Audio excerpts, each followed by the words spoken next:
everybody, and welcome to Let's Build Live from Oak Hill Works. How are we all doing? I hope you are well. We are back after our weird intermission where I was a gaming YouTuber last week. And honestly, that was the best performing live stream in 6 months, so if you lot could represent us modelers a bit better, that'd be great. Good evening, Christopher. How are you? And it's okay, Linny. I'm not convinced they were a bot, judging by the message. I think they were a real person. And the message got held for review anyway, and then the other mod dealt with it. So thank you for that. Because I was not at the computer at the time and missed it.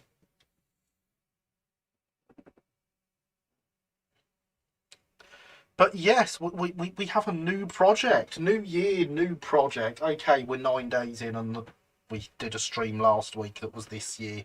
But shush. New year, new project. We've got a Brighton C2 by DJH. Which obviously, because I'm starting this tonight, Hornby are going to announce it tomorrow. They'll announce exactly the loco I am building, in fact. Same number and everything. Because, of course, they will. Just going to say, I am totally fine with speculation for Hornby's announcements in the chat. As long as you don't go overboard and get annoying with it. But we can totally discuss that and speculate. A weird one, I just copied and pasted everyone else's messages. That is a very weird one. So, yeah. DJH C2, which comes with a million varieties of things. 3 different chimneys, smoke box doors, 2 types of buffers, 5 safety valves. So you can get any C2 at any period of their lives. Which I think is absolutely fantastic. It comes with Romford driving wheels. And it even comes with extra number plates. And you'll notice here that it comes with the number 433 for the LB&SCR. Now, I have here a book. It's a very nice book, Sussex Enginemen by Hubert Hobden, who was a member of staff at Eastbourne. Started out as a cleaner, worked his way up to driver, eventually became a motorman. There's a second book for that. But in the back here, we have shed allocations. And you can see here, we have Eastbourne, because we can't spell Eastbourne. But you'll also notice C2, number 433. So the number they've put in here was at Eastbourne.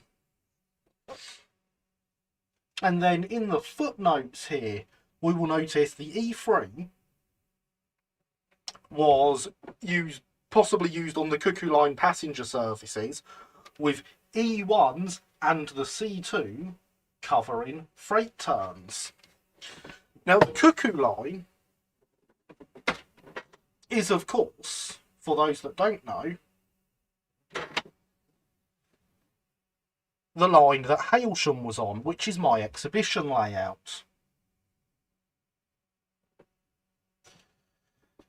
Good evening, Paderborn. How are you? And yes, I am well, thank you, Christopher. Good for stocking the bits. It's very good for stocking the bits. Hi, Gary. If you still have 4 units and an auto coach, I am interested. I definitely still have a 14XX. I don't know about the auto coach. Go look on my website. Exclamation mark shill in the chat. Read both his volumes. I have not quite finished the first volume yet, and I've not been able to track down a second volume for a reasonable price.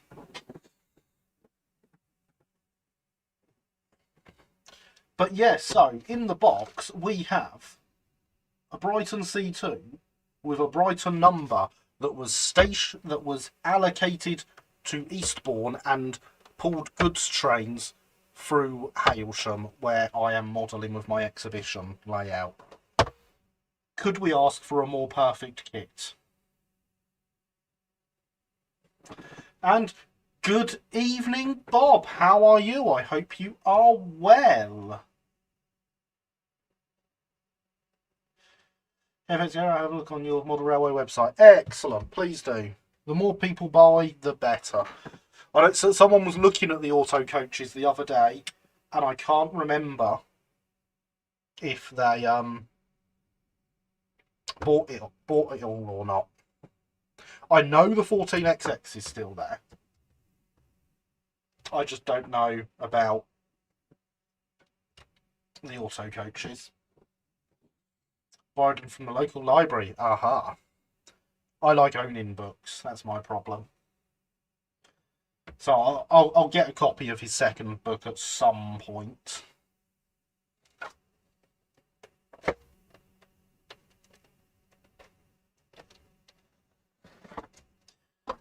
But yes, so we have a DJH kit that I can finally open. I've had this for ages. And I do like DJH kits. They come with not terrible instructions. Lots and lots and lots of instructions. I hope all well. I am very well, thank you, Bob. Yourself?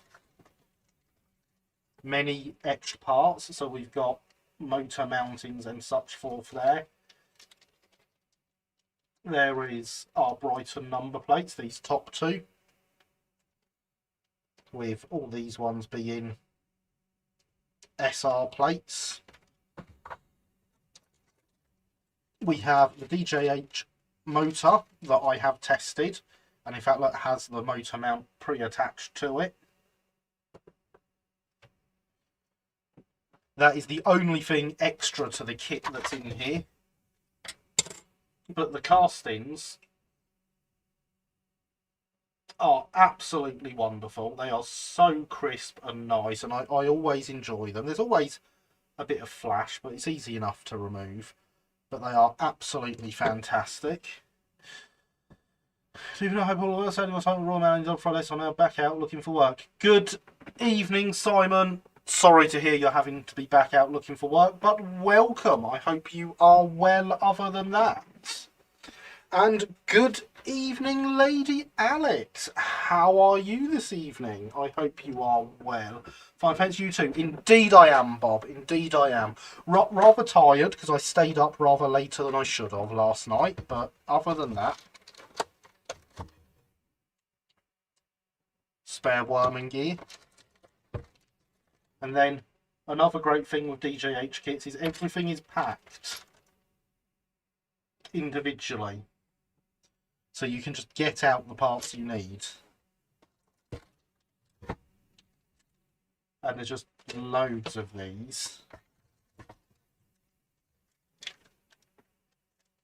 It's even handrail knobs.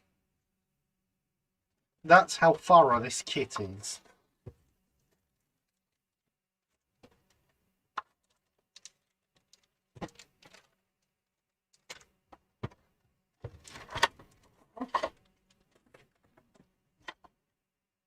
And there's our X chassis in the bottom.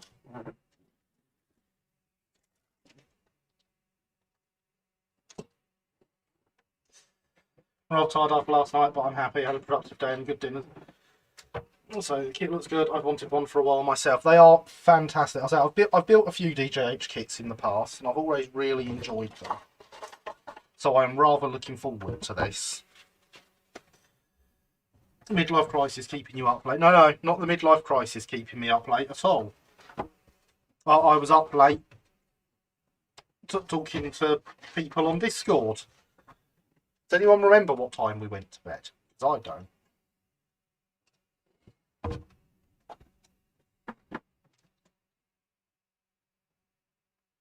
But yeah, it's a rather basic chassis, but given the age, it'll do. Because it's not a recently released kit, this one. Easy, there's absolutely loads in here. So there's 3 different smoke box doors. About 10 to 4. Yeah, so there we go. Going to bed at that 10 to 4 was a terrible idea. Romford wheels. What more could you possibly ask for from a kit?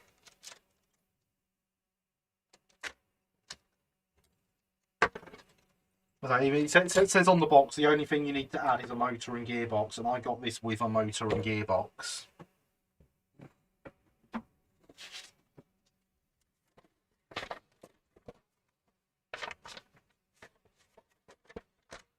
Interesting.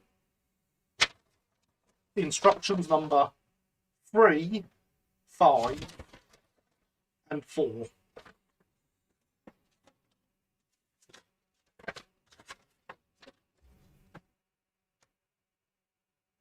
Apparently one of the doors is an SECR door.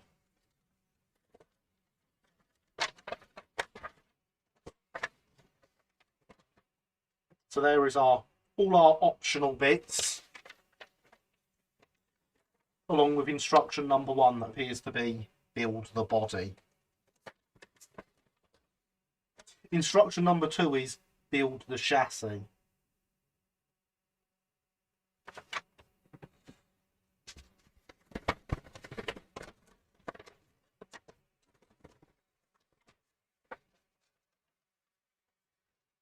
There we go, and it gives you details of what parts you want to use.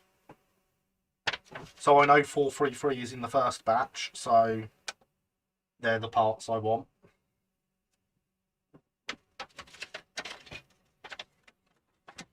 Because, despite my layout being set in 1912 when it would have been in black, I am going to model it as built in goods green because I have a C2X in black. And I'd rather have them in different liveries so they look a bit more different. Okay, I didn't realise that. It even includes in here, this little etch here is a mini Romford nut spinner for doing up the nuts on the Romford wheels.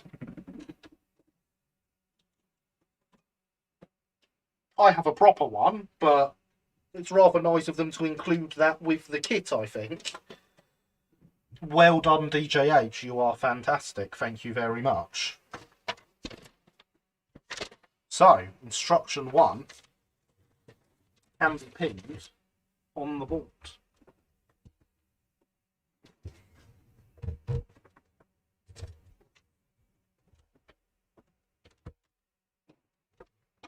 Provided I don't drop pins everywhere, because then I'll just end up stabbing myself.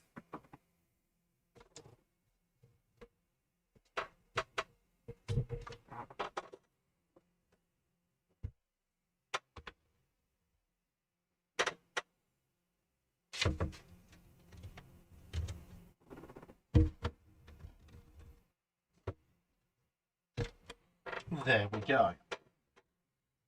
So, yes. You're in midlife, Gary. I'm life inspired. So it's a bit of a joke that's going on because I am currently driving a little sports car, Bob, rather than my usual vans. You are correct, Sophia. Hydration is indeed important.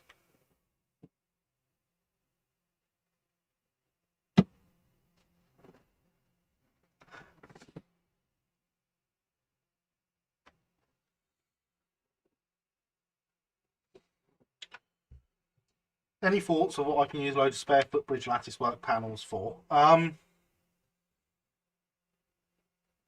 Something. You can use them for something. I'm sure you'll come up with it yourself.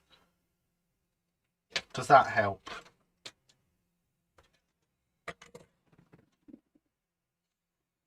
So I am going to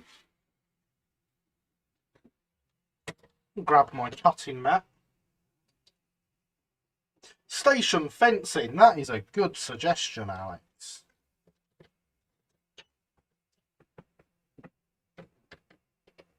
And I'm going to remove the extra bits of white metal that are in here.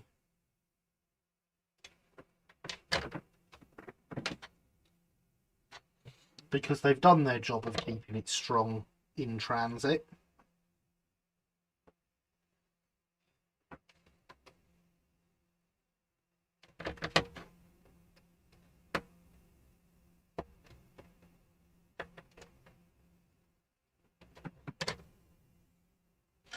Well, if also fires range for road over bridge, put them in the right line. Oh no, 6 panels. So, six panels probably not enough for station fencing.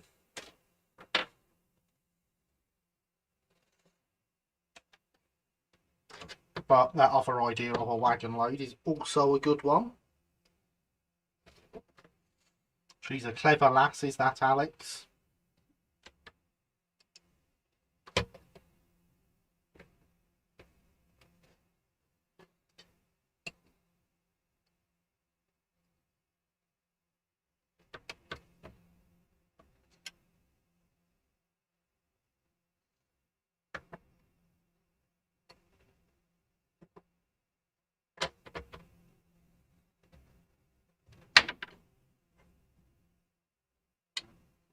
I've just realised I've put my box on the now empty box on top of the tools. I should probably move that because I need the tools, shockingly.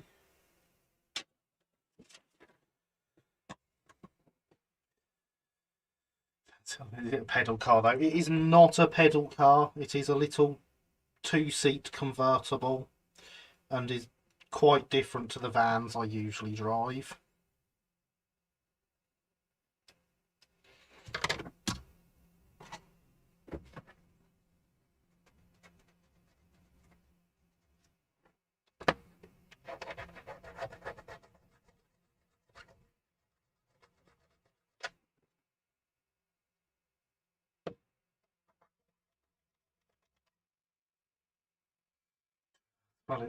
Wrong gauge too. Yes, that's exactly it. It does indeed run on broad gauge too.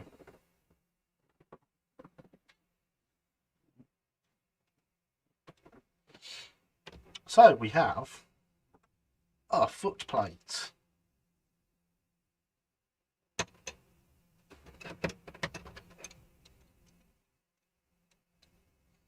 To which, being a DJH model, I can literally just plonk the boiler on and it's fine. Hairdresser's car. Yes, the Hairdresser Express.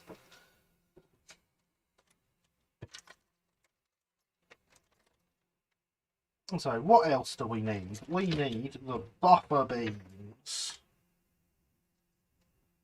which are in this portion.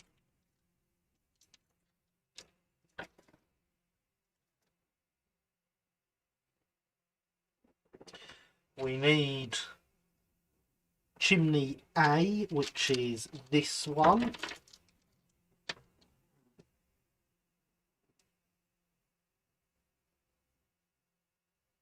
Dome B1 that appears to be this one.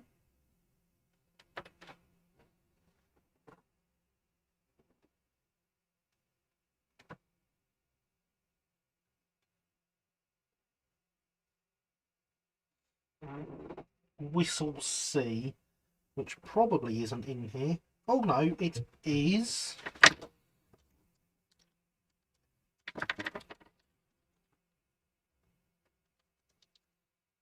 Along with what looks like it might be the leg of the safety valve.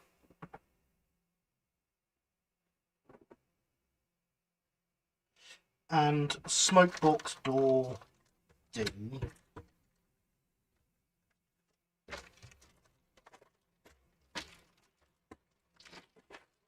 which is in one of these.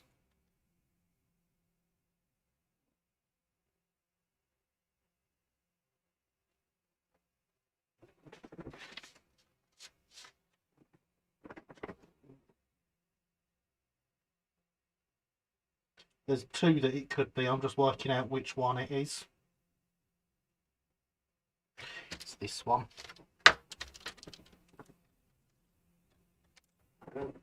Sounds nice. Always wanted an MG myself. Mine's only a Ford, so it's not the greatest of small cars. Good evening, Killian. I am well. How are you? So we got that. We got that. We got that. We got that. We got that. We need the saddle, which is here.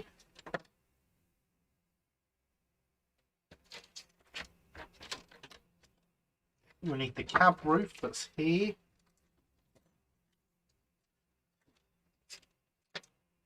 And the cab floor, which is here.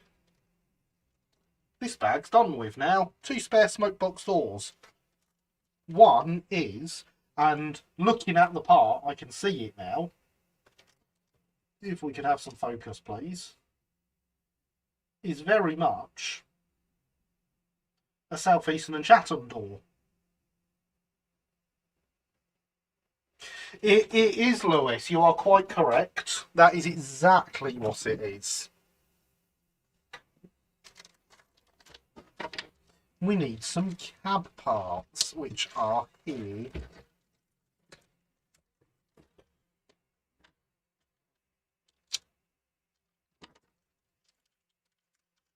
Side, front, back head, other side.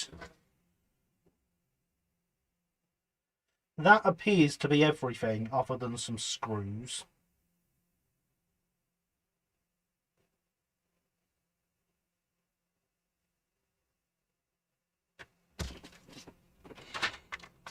Which are in here.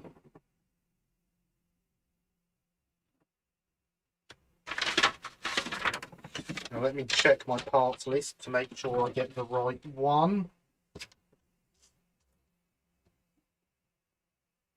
Yeah, we want this one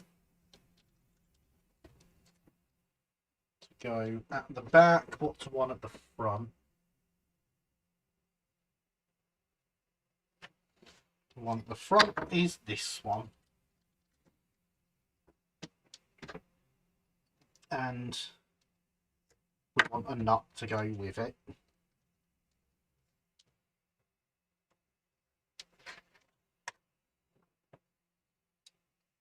And that is the parts for step 1.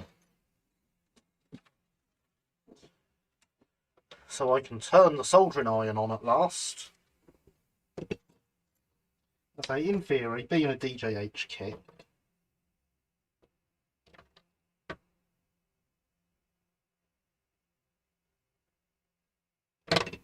saddle will drop in there, boiler will fit on there.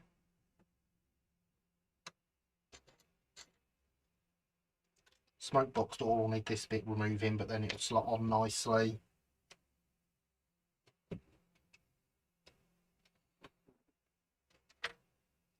See, it practically builds itself.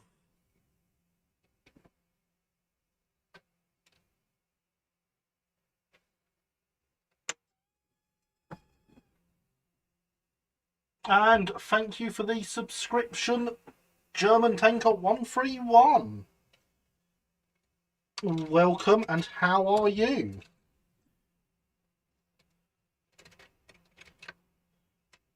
So yeah, you really can see the quality of DJH kits is great.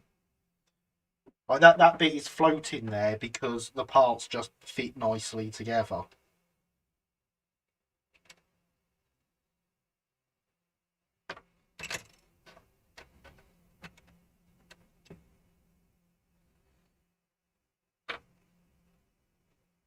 You know, two butt jointed parts that have no right to fit that well. Prepared for the announcements tomorrow? I am very much prepared for the announcements tomorrow. And I am very much encouraging a bit of speculation in the chat tonight. Go ahead. Just don't go silly with it.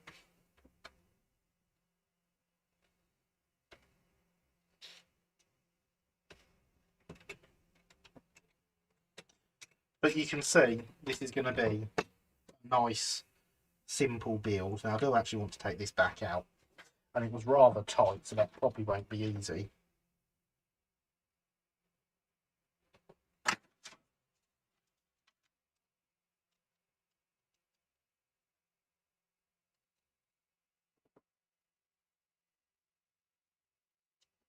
Hello, I live in America, but I'm a huge fan of the LB&SCR. Saw on the Brighton Facebook group that you were streaming this kit.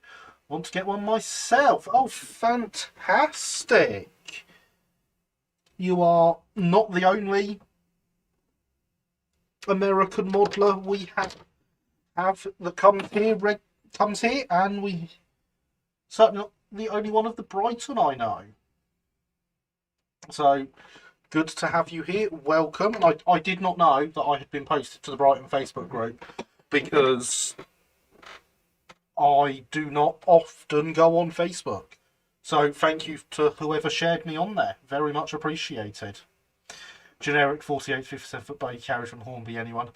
I would actually quite approve of that.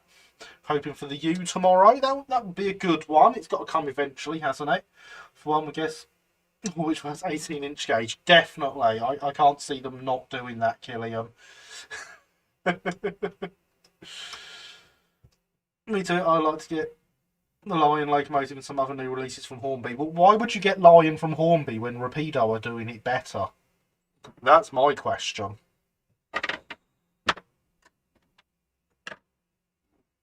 Anything to do with Lion from Hornby is going to be terrible in comparison to the Rapido one. I don't know why they haven't given up. LB&SC C2 number 443 in good screen from Hornby.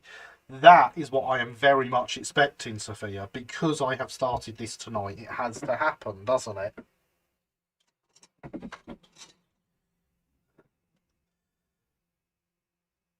$19.07 RCH open wagons. Oh, that would be wonderful. Some nice earlier private owner wagons. SCRQ1. Yeah. Yeah. I bet theirs won't have a Pagoda cab, though. Also, Rapido are good people. Rapido are good people. The Hornby one will be expensive. Yeah, I expect it will. I say that the Rapido one is very reasonably priced, and I can order you one through the shop, and you know I can have it pre-ordered for you on Tuesday.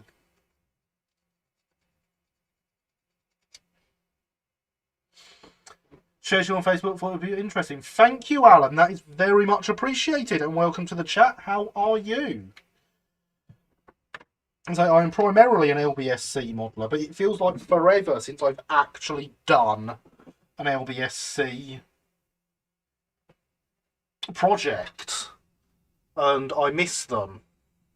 Although I did, for those that aren't on my Discord, bring 2 more terriers home from the shop yesterday, so I am now up to 19 terriers in 00 and 1 in O.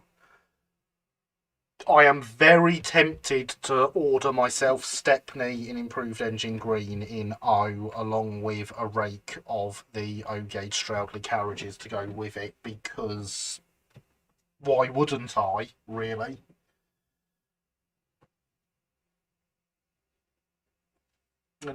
Maybe some basic pre-grouping bogies, Fox patterns people can tart up to their own content. I'd love for something to be out there with Fox bogies on it, so I could nick them. I've got some white metal kits for some Brighton Fox bogies about somewhere. But yeah, some I could nick RTR would be great.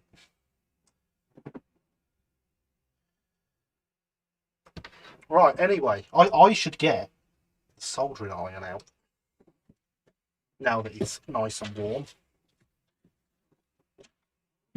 And we are, of course, doing this properly, so we do have the soldering block as well.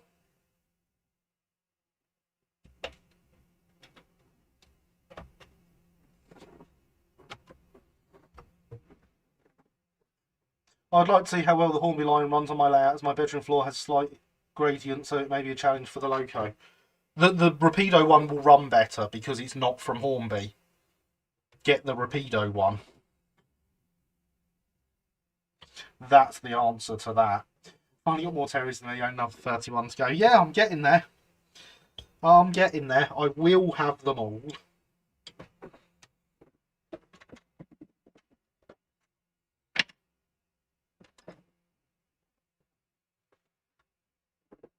Very good. I'm having on Facebook page. We have some great photos posting on there now. Yeah, when I go on Facebook, I always do have a look at the Facebook page. But I much more read the email group of the circle rather than going on Facebook, because reading the email group means opening Outlook on my laptop and not having to go on Facebook.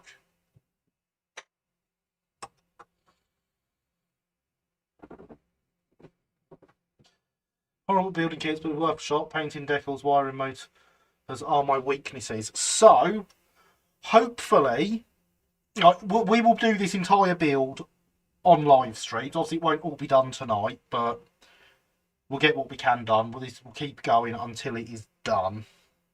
Hopefully, what I can show you is that it can be done even if you don't know what you're doing, because, you know, I'm not going to claim I know what I'm doing. I will be using, for example, to make wiring easier, DCC Concepts pickups and springs. Because it saves me so much effort. Painting in goods green isn't going to be the hardest job ever. It's mainly a flat colour lining from Fox. I'll get some of their standard lining to do that with. So hopefully you can learn from this and eventually grab one yourself and build it. I would very much like that. I love inspiring people and helping them. So any questions at all about what I'm doing, feel free to ask. We have some very nice Fox bogies, LSWR axle boxes under the new gangway bogie luggage rounds. Oh, LSWR axle boxes. Why would I want those? I want Brighton ones. 24/7 bogies have been unavailable for years.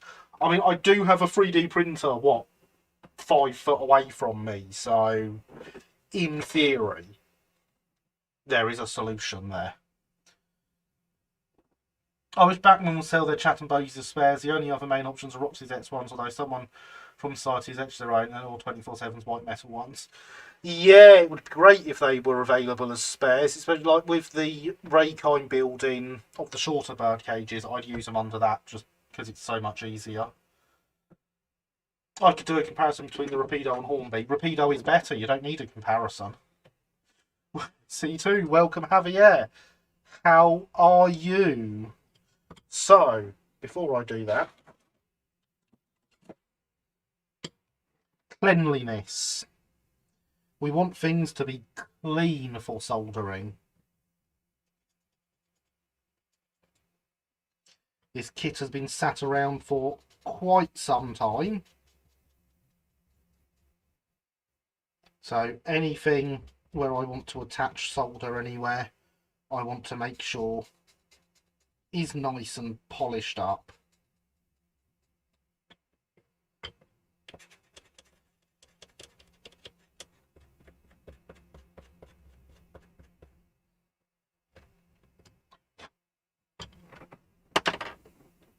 And flux. I use Fry's Power Flow Flux for those that don't know. And I apply it quite liberally.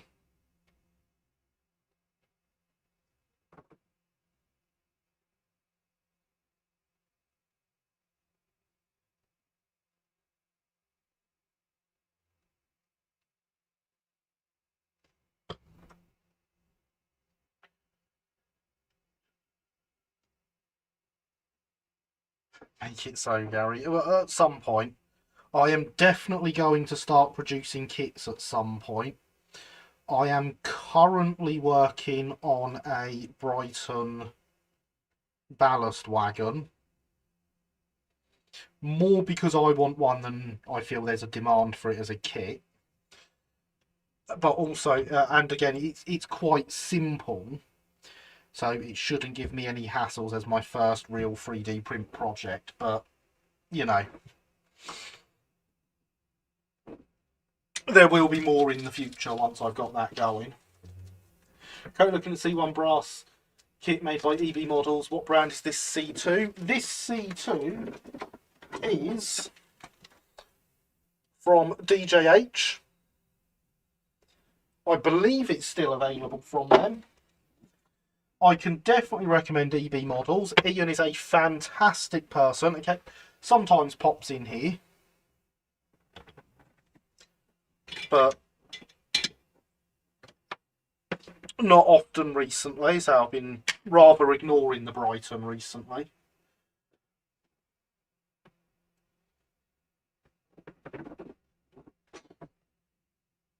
But yeah, so definitely recommend EB Models.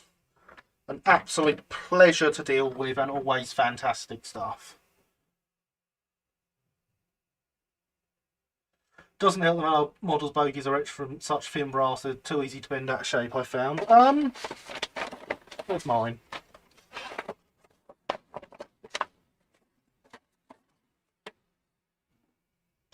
So mine aren't particularly neat,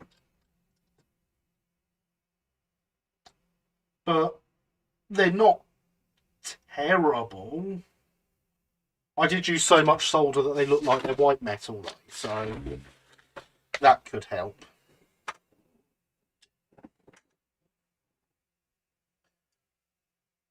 Can't complain, excellent. I think I'll get the Rapido Lion. You should get the Rapido Lion and you should order it from me. Because, you know, what's the point of me having a model shop if people don't order things from me?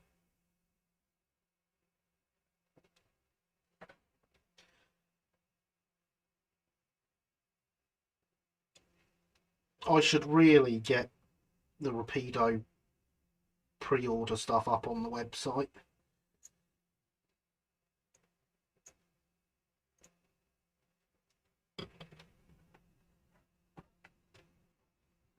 But, like, drop the shop an email or something and I'll sort it out.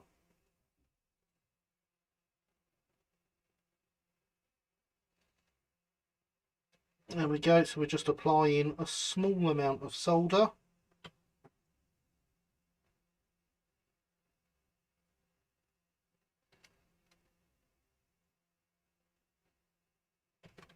Which will flow nicely round and even down into the space between the parts because of how much flux we've whacked on there.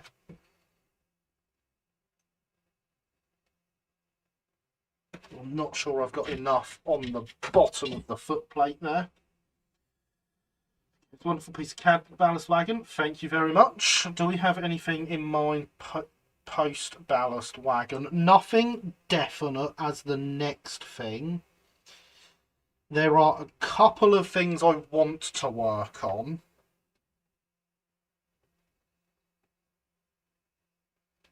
I've got a loco I want to do, but I don't feel quite ready to go into CADing locos yet.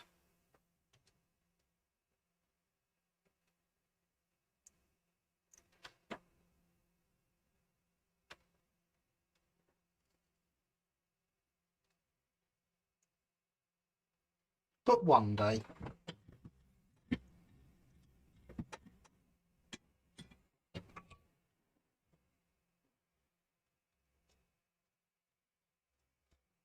So my initial thing is I'm going to make things that I want and then make them available to people. Because why not make them available to people? That fits there nicely. That's good. That actually goes down from the boiler, which has quite a big bit of flash.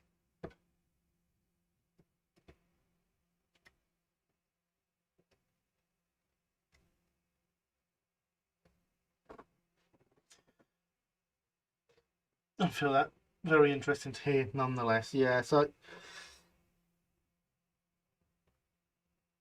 once I've done the ballast wagon, I'll probably do another wagon of some form.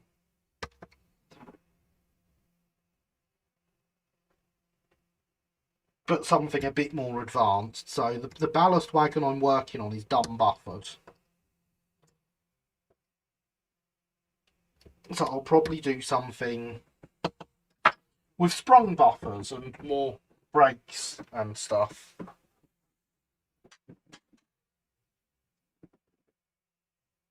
Hydration is important.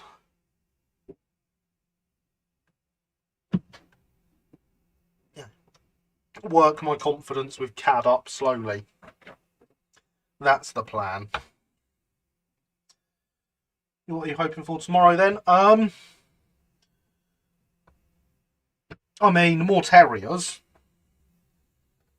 But that's a given.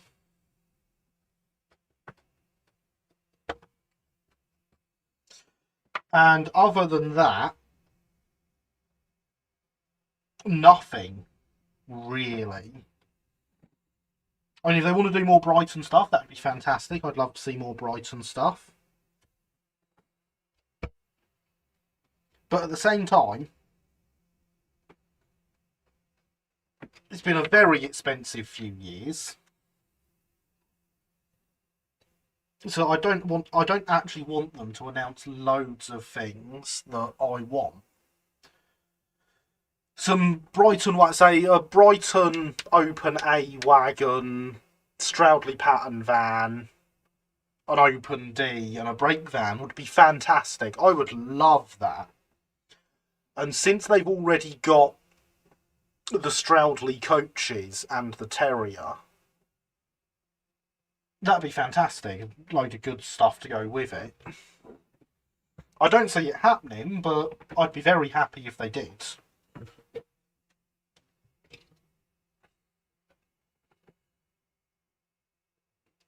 There we go, see? Falling together already. Currently in my LB&SCR model roster is 3 E2s, 2 Terriers and RI3. Very nice. I have 2 E2s. I've got 3 E4s, an E5, 19 Terriers, 2 I3s, a D1, a C2X, to go with the C2 that I'm now building. What other Brighton locos have I got, everyone? I did a video about this once upon a time.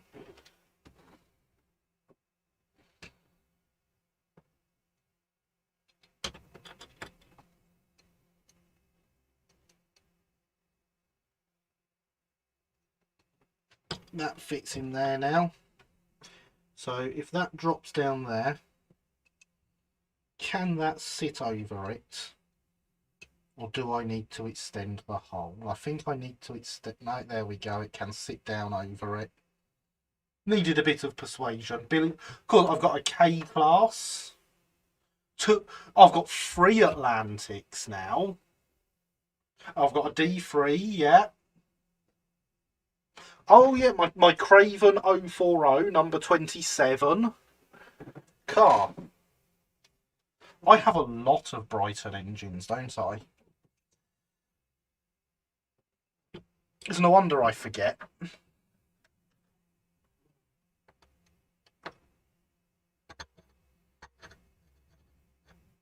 I'm going to open it out slightly.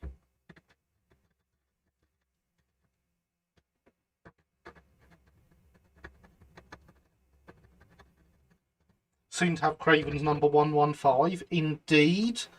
And I've got the files to print a Jenny Lind at some point.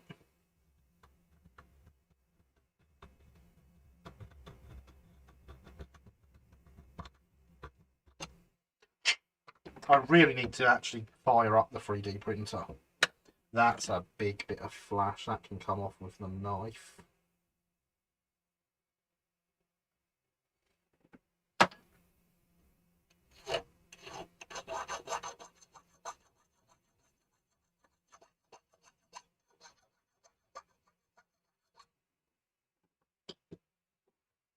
What are you missing post Craven era? Just a D2. There's quite a few things I'm missing post Craven. I've not got a G yet that I need to get from Ian at some point.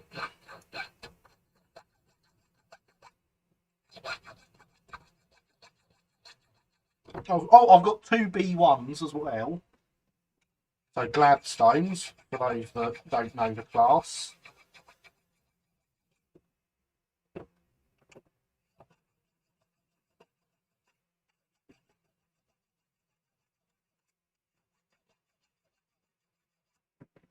I need some. Oh, and I've got my L class, the big Baltic tank. For those that don't know what an L class is,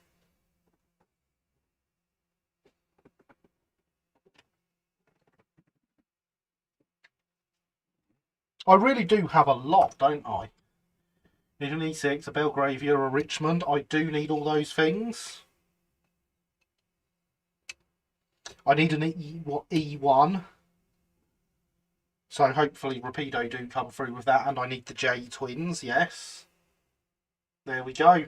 Fits beautifully with the screw in place now. And the screw cannot move, so I don't actually need to solder that screw in place. Excellent. I suppose if I put the nut on the bottom to hold that down, we can get that soldered, all soldered actually. B4s, yes, I still need a B4. And a B2 and a B3 and yeah. There's a lot that I still need.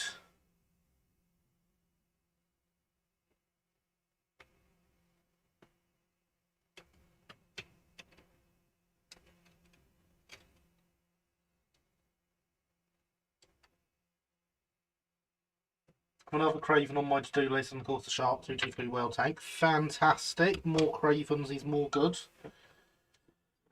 I say,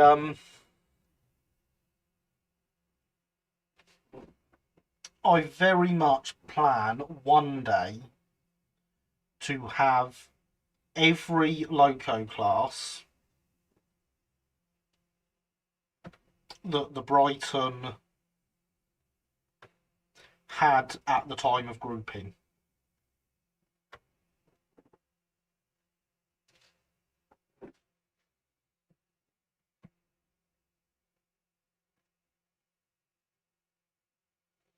Did C1 and C2 ever get painted in other liveries like the brown? So, post 1921, some of them would have got painted brown, yes. Because they started paint. Everything got umber after 1921. But obviously not everything got repainted post 21.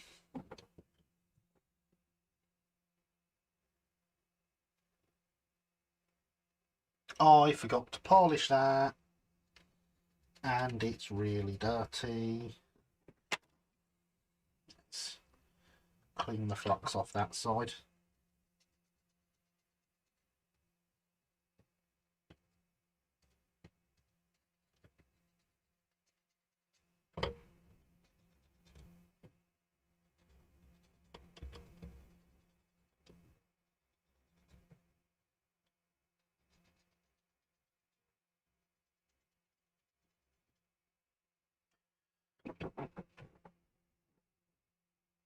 Just happy you don't need any of the BX series. I don't like the B's series after they got rebuilt. I'm not a fan of any of them.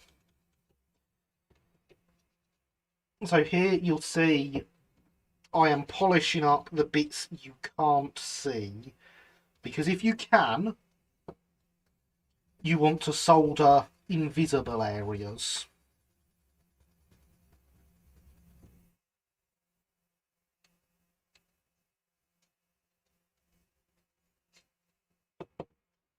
Right, if you can get away with no one seeing your solder,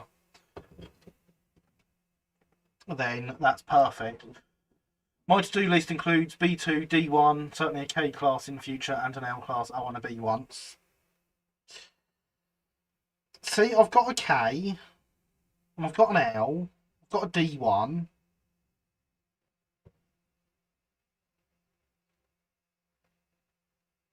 And the D1 kits are rather readily available as well.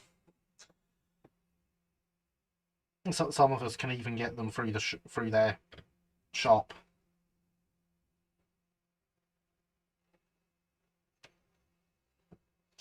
The K kit isn't coming back, unfortunately, so yeah, that's one that could use with redoing.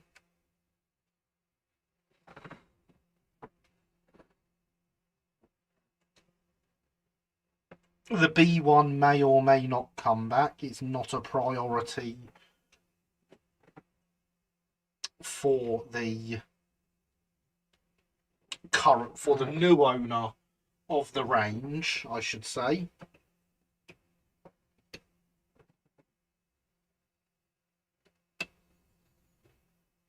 Because for those that don't know, the gem range has been purchased by a new company who say that there is no priority to bring the loco kits back. Keep in mind for HO, of course. Oh, yes, of course. HO, you're weird. You're weird. Get what, 3.5 mil. Terrible.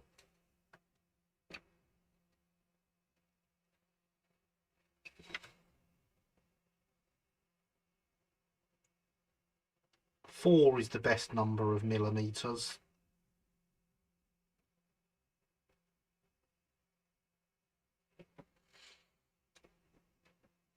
Command LB&SCR outfits on for your locos, Carrie. Yes.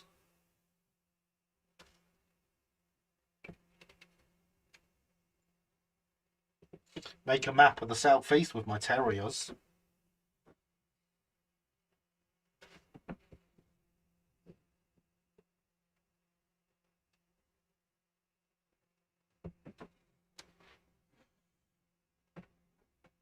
Looks how nicely is 1 mil is 3 inches. Exactly. About 6 mil. No, 4 mil is perfect. As Killian says, it works out rather nicely. 1 mil is 3 inches, and it's rather easy to scale everything when you've got proportions that add up nicely like that.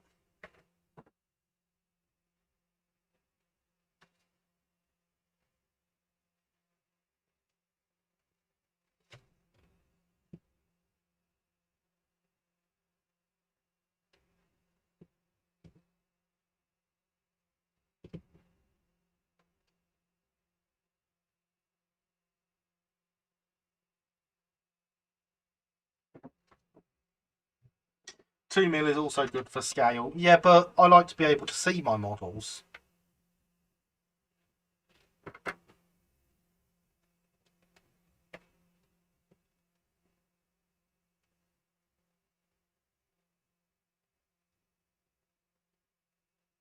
Can you imagine me doing this in 2 mil?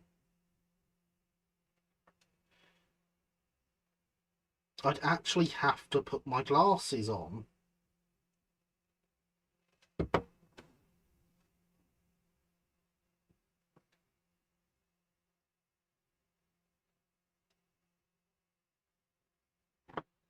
And we just can't be having that, I'm afraid.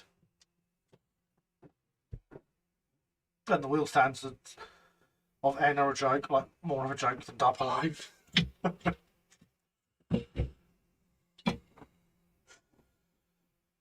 I mean, they are rather weird. They're pretty thick wheels, aren't they?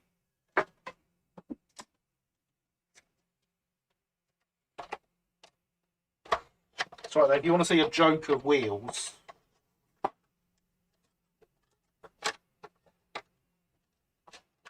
best not.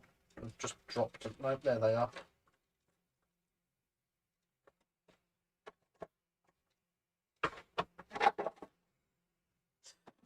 These are for another project. I would like to specify definitely in double O. And these wheels are absolutely tiny. Like, not much bigger than the head of my fiberglass brush tiny.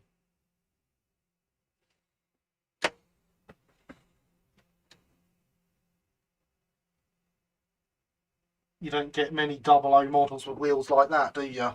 But they very much are 00 wheels.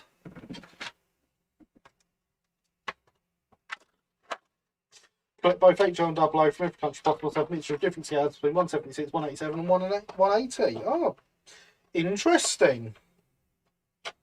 Very interesting indeed.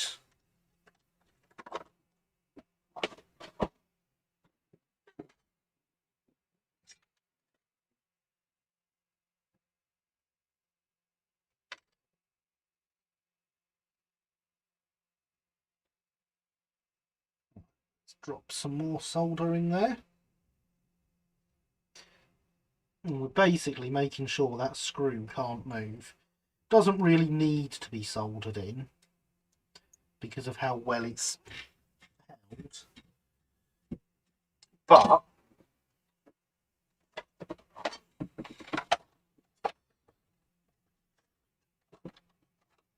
you can't be too careful.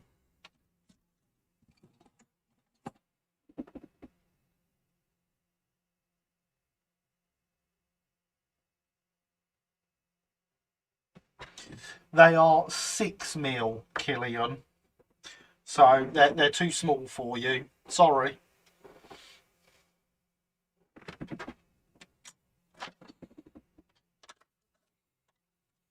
But they are for a thing.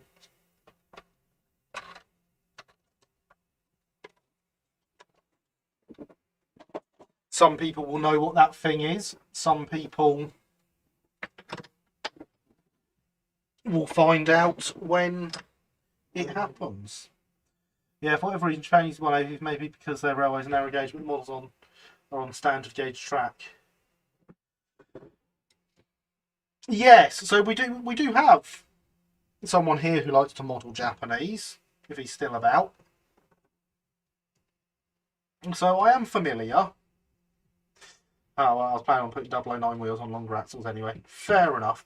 Just realised we're doing this for Bridge and Marine Cream. I'm painting the Bridge and LB&SCR building colours. Yeah, I definitely totally didn't think of that last night when I suggested it to you or anything at all, Linny. Not at all in any way whatsoever. You'll be glad to know.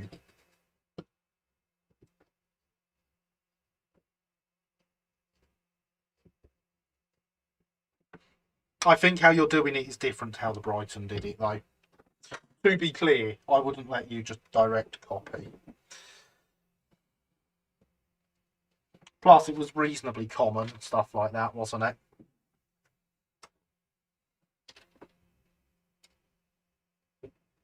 That colour, that's what I mean. So there we go. We have a boiler attached to a footplate. Celebrate, everyone.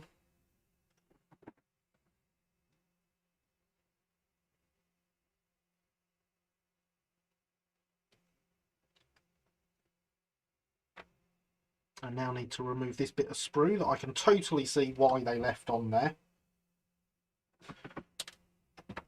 Going through and cutting that off carefully on all the kits. We're going to add loads of cost to it.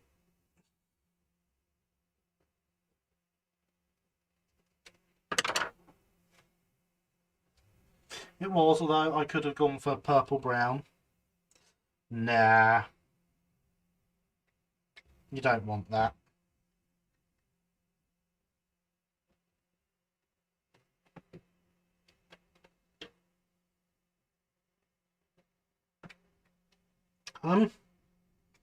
Interesting. The door almost falls completely inside the boiler there.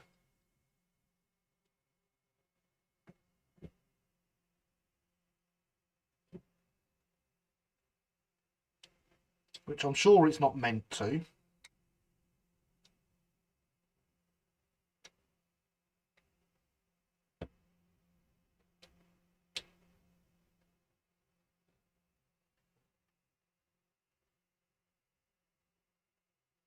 Come on, focus on the end of the blooming loco. There we go. So it almost fits inside the boiler.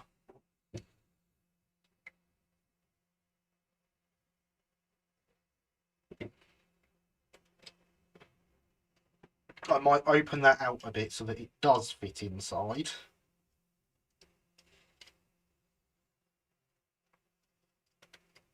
And solder it nice and flush.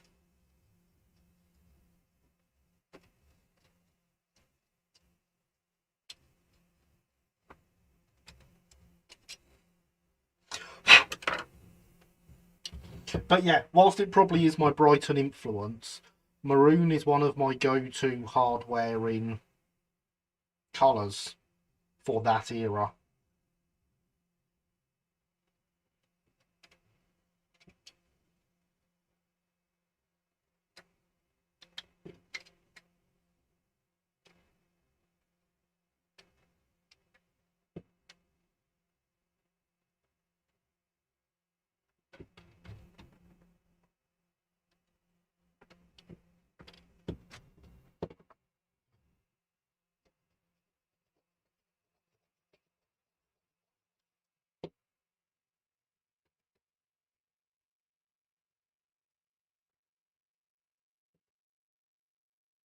Right, a little bit more.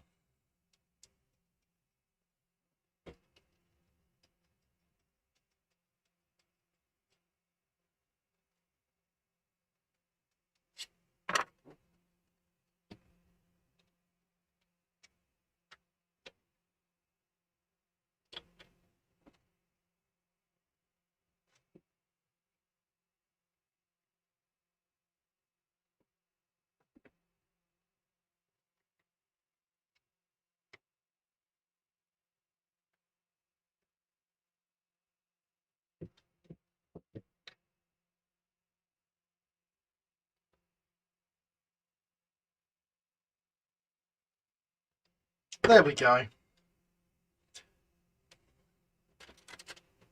Buildings, what you say is better, brick or stone? I prefer brick, but that's probably because I've spent my whole life living in Sussex, where we have a lot of brick built stuff. For rural things like farmhouses and stuff, I prefer stone.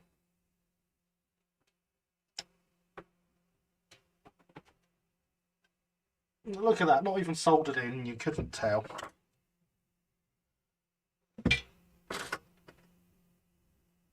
No, the iron doesn't go all the way down, that's a shame.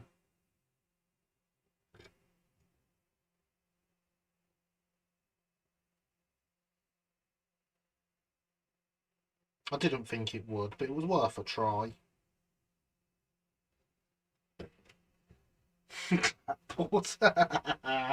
I knew that was coming.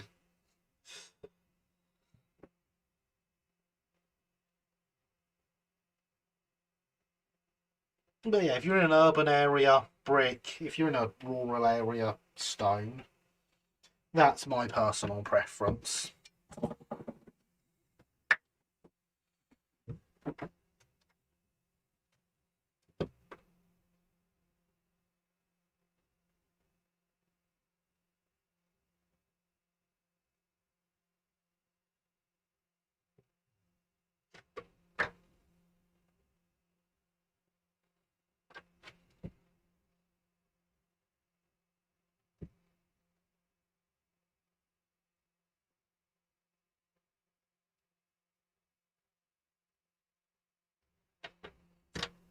Get as thin a line of solder around this as we can, aiming to seep it into the gaps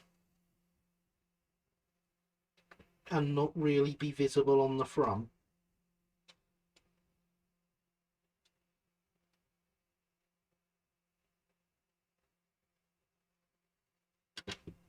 And we'll do that just by spreading it out and round, and only adding more if we run out of what we're spreading round.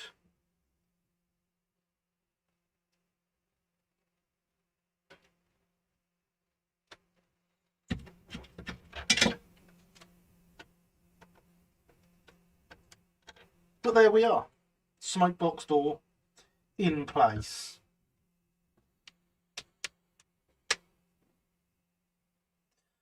I currently have 28 subscribers. Well done, Lewis.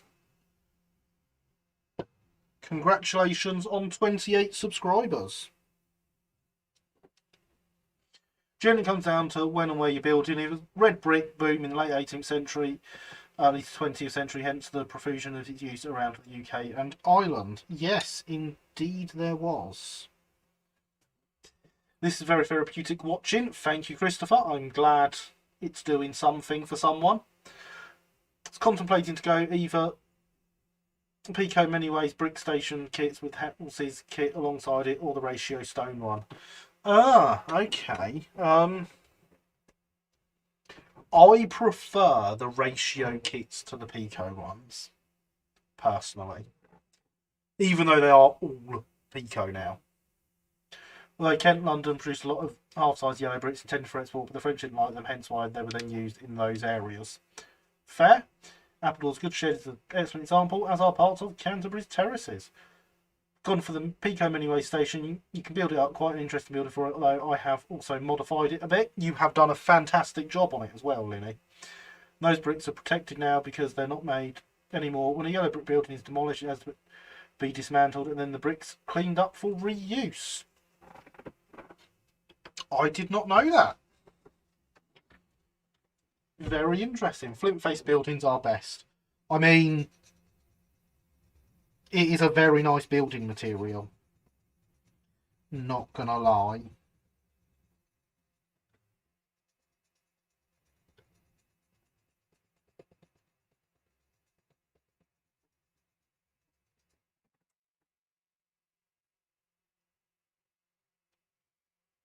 I always enjoyed watching the master at work. Why'd you come here then, Bob? Oh. I do appreciate it. It's fantastic having so many people tune in to see. And if just one person takes away one tip that helps them in modelling, then I consider what I've done to be a success.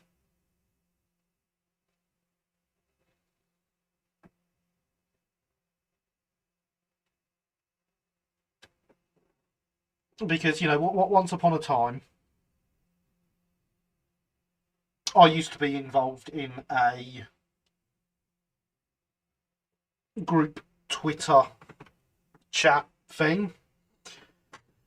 And I think it would be fair to say I was quite well known for when people saying they wanted something, or I want to do this, I would reply with, get on with it then. To a point that my phone started automatically typing that whole sentence for me if I just pressed 2 buttons. And I would frequently be met with, but I don't know how to build a kit. And so I would say, well, it's not as hard as, you know, it's not that hard. Anyone can do it. Obviously, it's not quite a case of anyone can do it. There are definitely reasons people can't do these things. But, you know, I would say, you know, it's really not that hard. I bet you could do it. You just need the confidence. And so, out of that, eventually came the idea for what is now Let's Build. Because what I wanted to do was show people that it's not as hard as you think.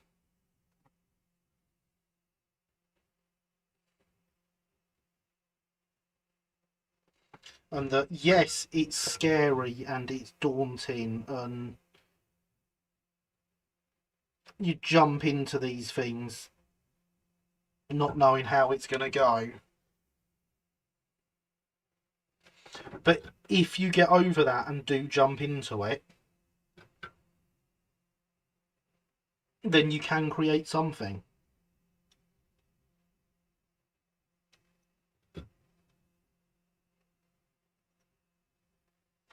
And so that's what Let's Build is very much about. It's about anyone knowing anyone taking anything away from this. Which I guess is a guest on stream. That's of course like the clapboard, of course it is. That be interesting to see a building made out of clipboards. I've got one around somewhere. I used to put my instructions on it. It's not only great to watch you build something. It's great folk chatting on here in the group community spirit. Yeah, I absolutely love the community that has been put together, and think it's absolutely fantastic. I do genuinely love it. Everything that has been created because of this is amazing. Clapboard is regional building size, needs to count with overlap planking on building series laid horizontally. Well, quite a popular material station. Okay, here we go. Okay. I've noticed the Brighton seems to have I can English. I've noticed the Brighton predilection for giving big engines tiny buffers. Most amusing, I know it's most down to parts recycling, but even so, yes, they did. Hydration is important.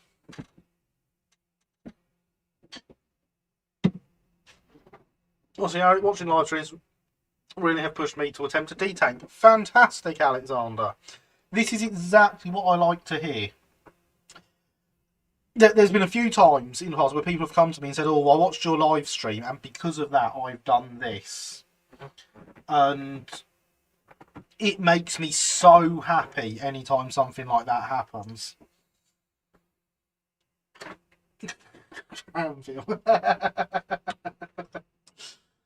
I4s and buffs are positively puny. Yes, the I4s are. You are correct. Interesting. Why do you have a round hole in the front? Oh, I know why.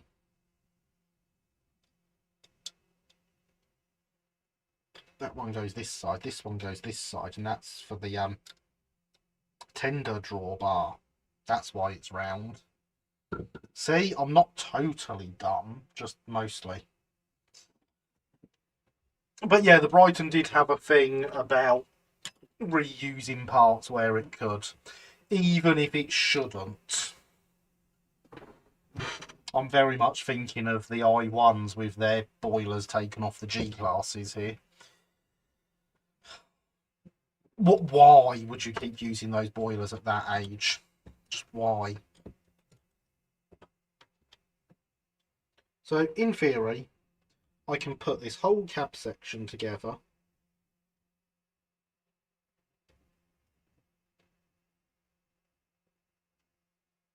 On the workbench. And then add it as one piece. And look at that, I can. It's all there. E2 boilers. What about E2 boilers? E2 survived long enough that the Brighton didn't reuse their boilers.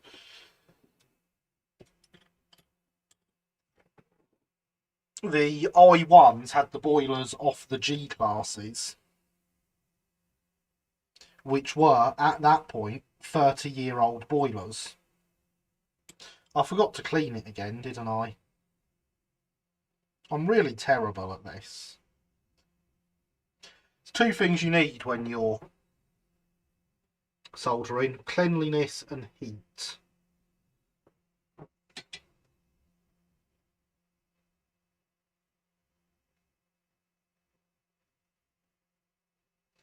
And then everything goes your way.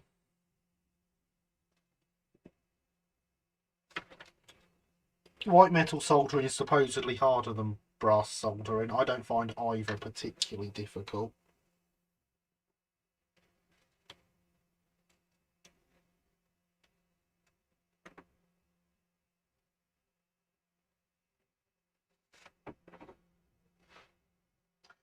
Weren't their boilers second hand? They might have been. I'm not aware that they were, but they might have been.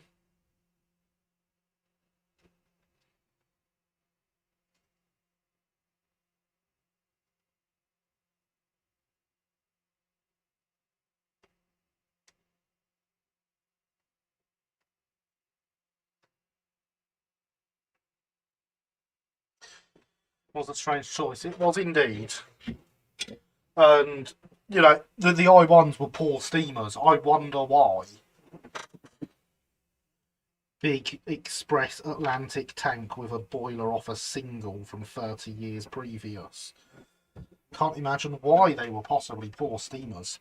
And it got them a nickname that is not suitable for this live stream. Put in Bible today, LB&SCR Atlantis by Jeremy English, as I call it, the New Testament. Oh, it's a fantastic book. Absolutely fantastic book. Once and some wonderful photos in it.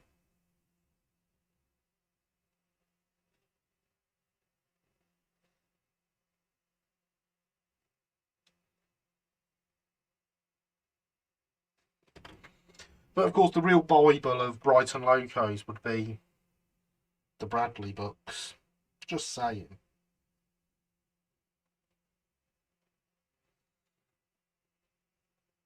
Which, of course, I do have.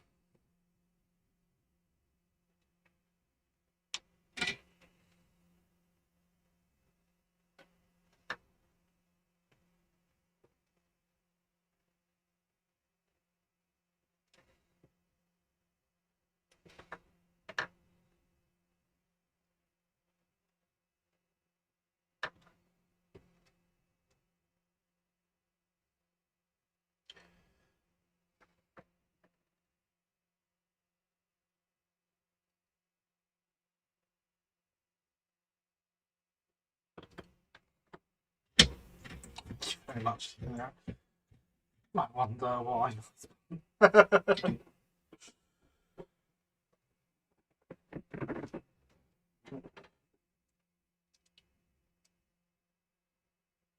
Yeah.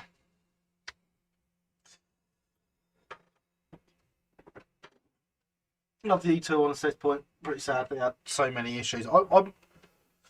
I can see why people like it from an aesthetic point of view. It doesn't really do it for me personally, but I can see why people like it aesthetically.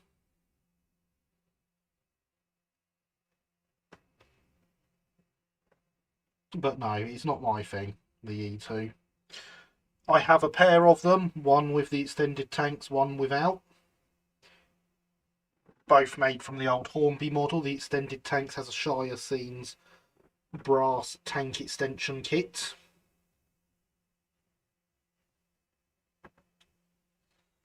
But that's more for completeness of all the Brighton locos, or classes, sorry, than it is because I want lots of E2s. Although there was one that will, like, number 100 was local and will be featuring on my exhibition layout because of that.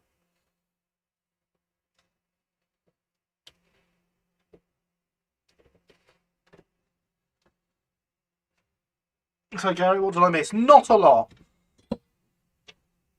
Boiler has its main fittings and the cab is starting to be built.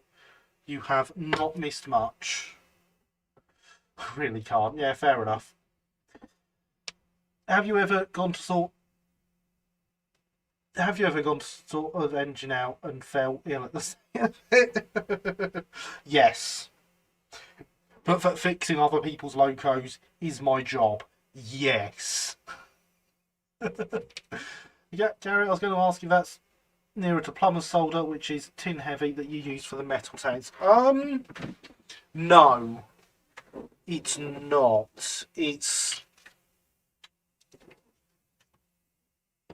So this is 70-degree low melt solder. See, plumber's solder, it does not melt at 70 degrees for obvious reasons. Mine comes from Javis, who I stock the products of in my shop.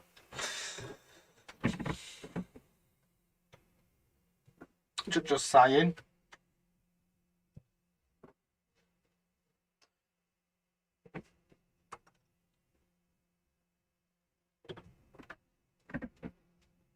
But yeah, it's special solder specifically for white metal.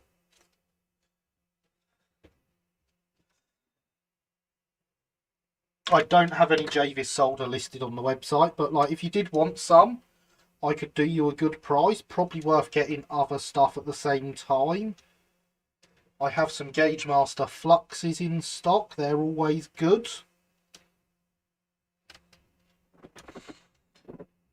Literally, if anyone here wants anything model-wise, drop me an email. Mention the fact you've come from the live stream, and I will do you a good price. Because the people here get good prices. Or, you know, join my Discord, ask me there. You'll always get a good deal. Good here, I can give them 2 likes per colleague at work. Sorry for boring as I'm using text-to-speech or speech-to-text rather than on my phone, as I don't want to touch much. Fair enough, Christopher. Fair enough. Petal always on a different solder for the white metal kits. Yeah, so you get a low melt solder, and so my soldering iron is temperature controlled, and it is at its lowest possible temperature. So if I go and find myself a part that I don't need, in fact, there's some sprue here, isn't there? Yeah. So white metal is known for melting.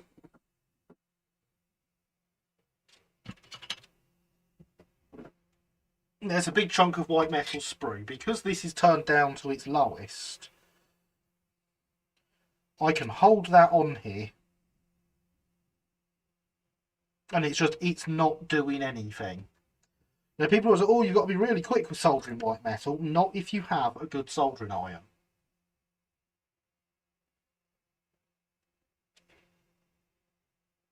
There is no need to be quick. I'm just not melting that. Whereas if I were, it's going to take a while, but it's worth the demo. Whilst it does it, I'm going to fill up the hydration vessel.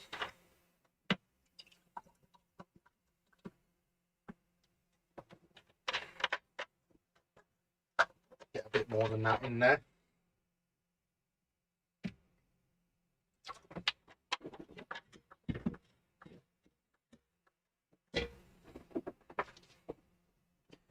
So if I turn this up to the temperature I use for soldering brass or soldering electronics, that is melting its way through already. And so that bit of sprue has now lost a massive chunk because white metal melts at such a low... Yeah, it's literally that quick to melt through with a hot soldering iron. So that is why we have solder that melts at such a low temperature. Mazak, the white metal in case here. Honestly, I'm not sure of the actual makeup of the white metal that DJH use. I don't think it's as strong as Mazak. What wheels do you recommend, Romford or Scale Link? So, I generally buy Scale Link. These have Romfords. There's not a huge difference. No, Mazak and white metal are different. There we go. Mazak and white metal are different. So we need to let the soldering iron cool down again now. So whilst it does that, hydration is important.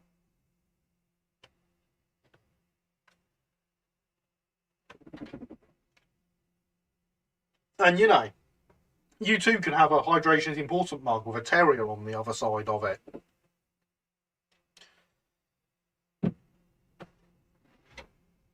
If you go to my merch store, !merch in the chat. Yes, I'm that much of a shill. This is my job. Deal with it. And it comes in. It does come in pink. I made that just for you, Alex. Have you heard of Mazak Rot? I have indeed. Mazak Rot is what you get when your Mazak has impurities in it.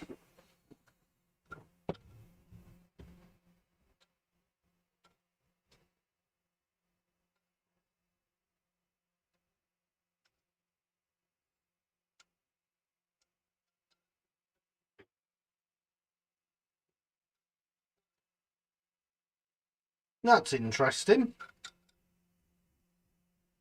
That boiler is sitting much too high.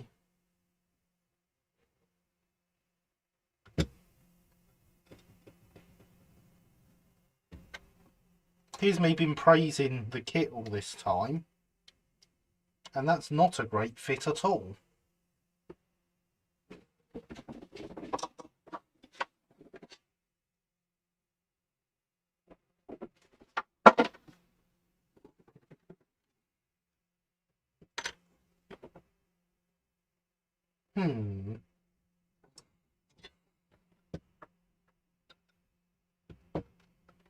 One of the good things about soldering is if you think you've done something wrong, you can just heat it up again.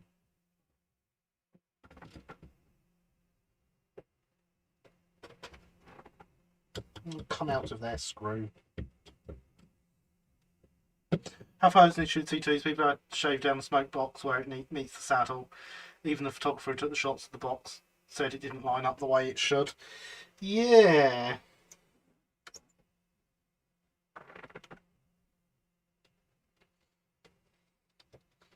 I mean, the one on the box doesn't look bad. Sam's train's experienced Mazak rot on his 9F. Sam's train's probably caused the Mazak rot on his 9F.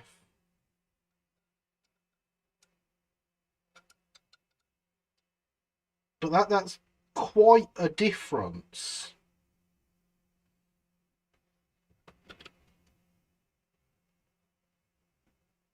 Because ideally, you want the front of the cab up that sort of height on the boiler. So there's a good chunk of that too high.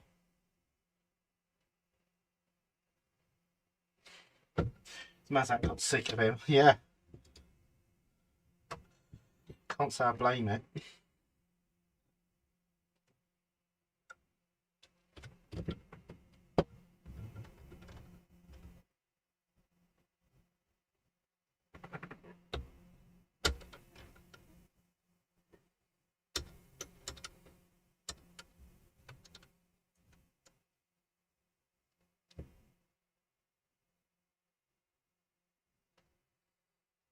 Right, that's all off and solidified. So that is no longer attached. I can indeed shave it down slightly now.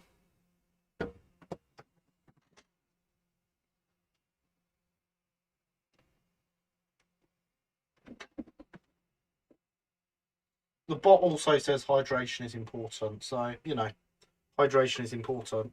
Slipper rot.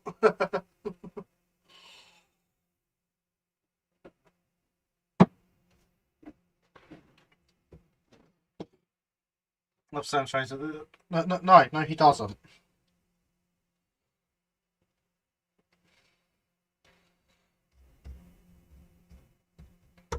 We're not going to get into the many things that are wrong with Sam's trains, though. Most mean saw blade. That's what I was actually wanting. Who knows? Piercing saw it is.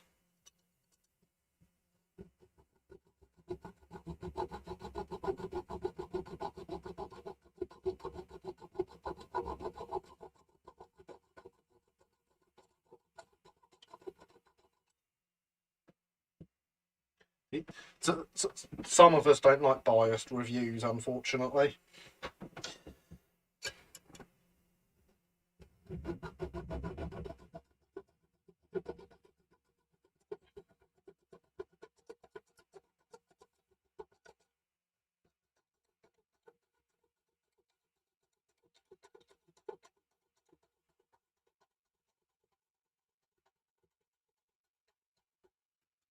So the reason I decided on where I did for cutting that down is at that point, the detail on the side of the smoke box actually stops. Firebox.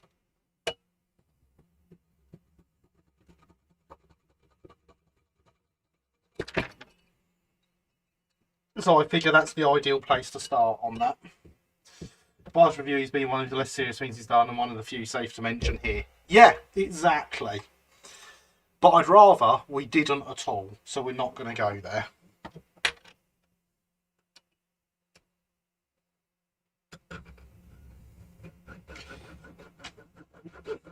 So have we got any more predictions for the Hornby announcements tomorrow? Let's talk about Hornby announcements. We can talk about them again next week when we actually know what they are as well. It'll be great, won't it?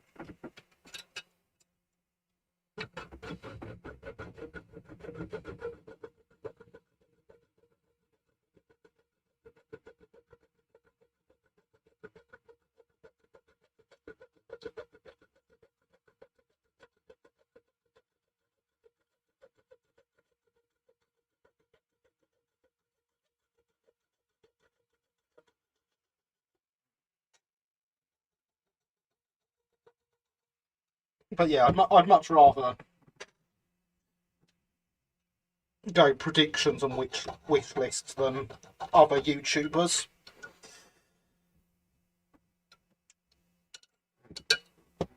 There'll be nothing for the Scots, I expect. I think you're probably right there, Ed.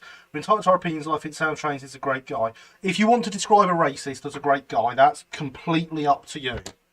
But he is a racist, so let's drop it there. Not much LNER either. I don't know. They're not bad with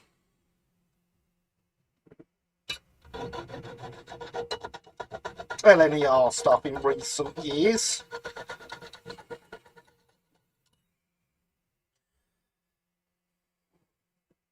New HSTs are definitely going to be new HSTs. They've leaked that already.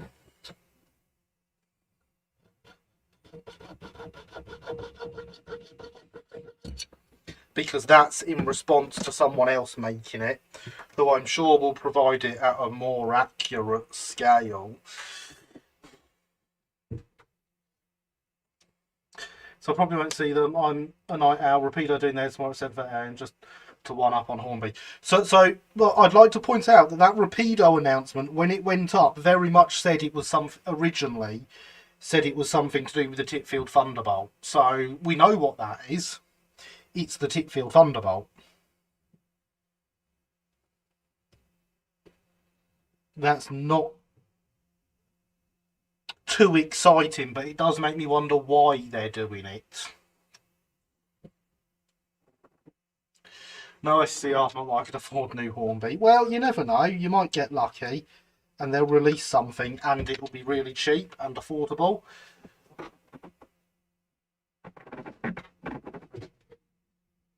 Nothing for me, I'm safe.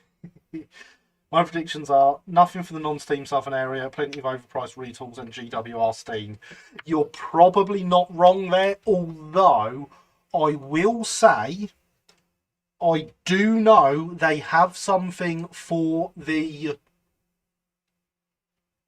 I think 60s they were introduced through to 90s Southern region in the pipeline. I don't know for definite that is coming this year. It might be coming next year, but I know they have it in the pipeline and I know they have started work on it. And I know it's going to be very expensive. Gladstone. Oh, yes. Yes. I would very much love to see a ready-to-run Gladstone. Would I love to see it from Hornby? I don't know. I only set the alarm clocks. We heard it here first. You did. You heard it here first. I am not going to divulge the information of what the thing I know actually is.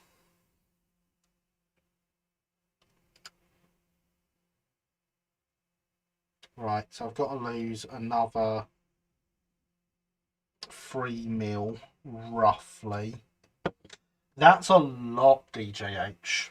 That's a lot. good thing about white metal is it will bend like this. Eventually it will break, but you can solder it back together if it does. Big glamorous LNER Pacific. Yeah, well, are Hornby allowed to not have a big glamorous LNER Pacific in their range? Maybe Rapido will finally make the E1. I really hope so. I really want the E1. I hope that it is happening.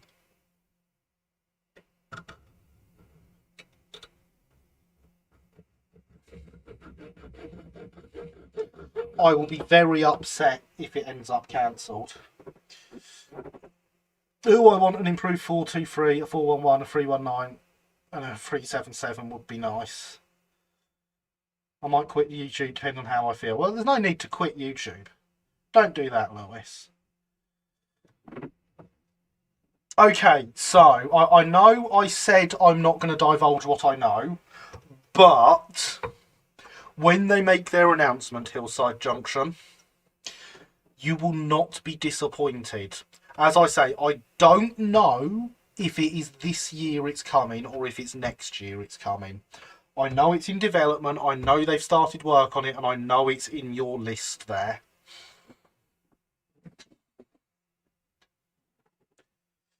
E1R? I don't like the E1R. No. Abomination of a thing.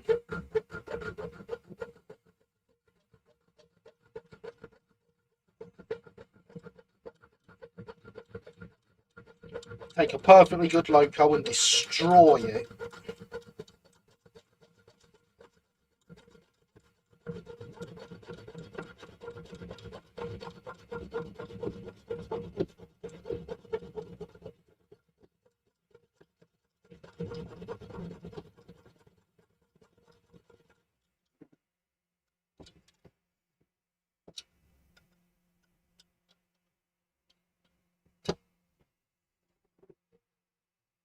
A refurbished SEP needs to be made. I mean, that would make sense as a unit for them to make.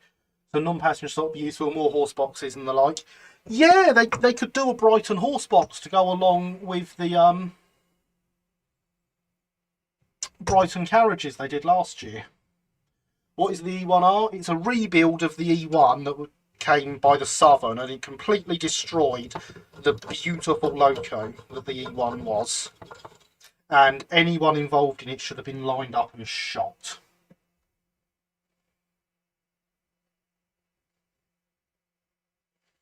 I will be disappointed as I won't be able to afford any of them. Well, that fair. Fair.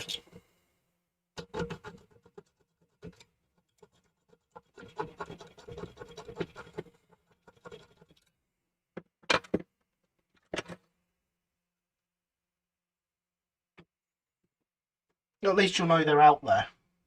I didn't spill any paint.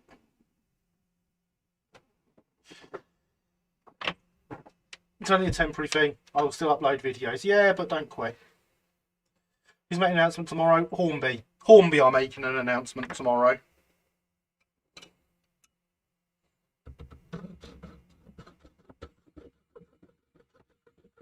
And Rapido are saying something. But they kind of gave the game away with the initial title of the video.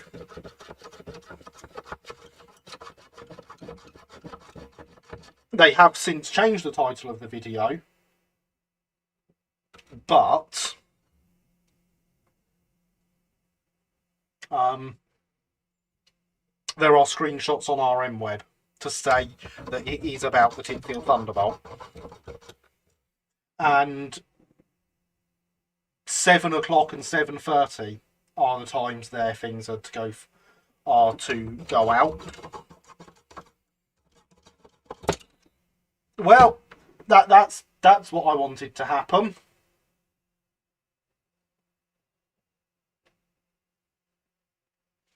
You didn't spill any paint. Oh dear, Linny. Oh dear. That was silly of you. A bit like me losing the middle bit of my saw.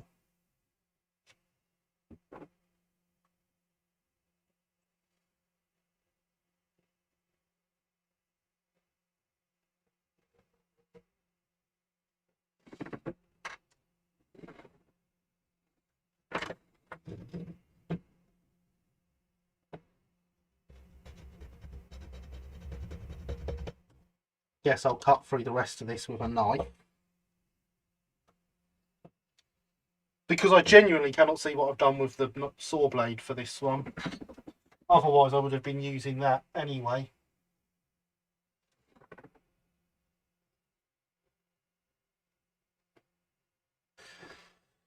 So nothing I'd be interested in seeing then. Probably not Killian, to be fair.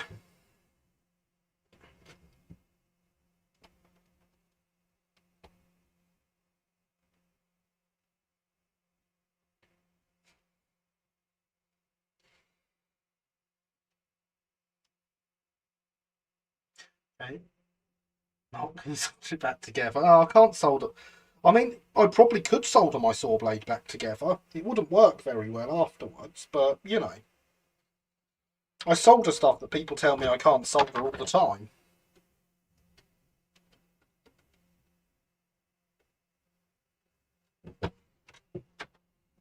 There we go. Got that off. Nothing wrong with running trains on your bedroom floor, Lewis?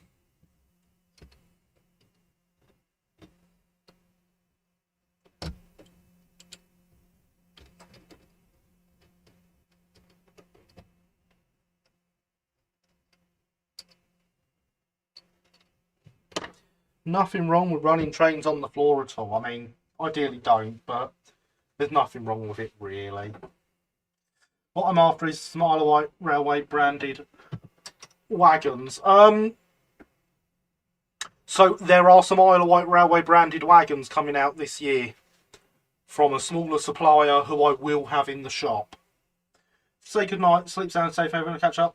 So you guys, Bob. Good night, Bob. Thank you for coming. Great to have you here, as always.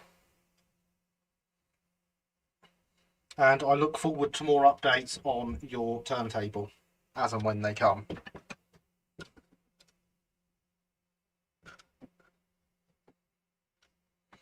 So the problem now is my boiler's going to be pitched terribly. So the front is going to have to be brought down a bit. Which I can probably do.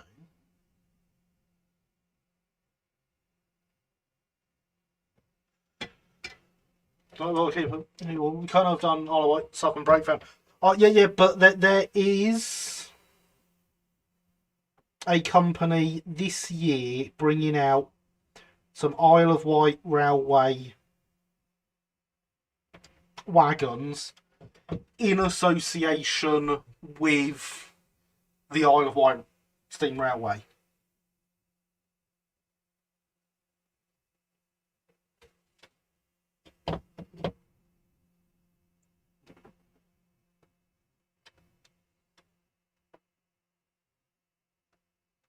So that is very much a thing that's happening this year.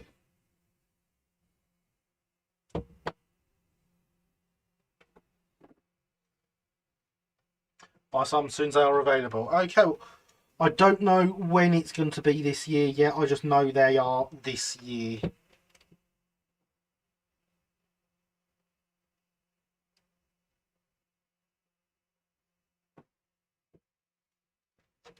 This will be a test speech. I don't know. Killian, they might announce. Andrew, Nora, Adam. Oh, what is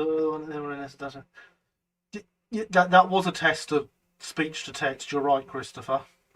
Planning going small gauge, i.e. 00 to 009. I mean, why not? I do 009 as well as 00. And it's starting to get some real manufacturer support now.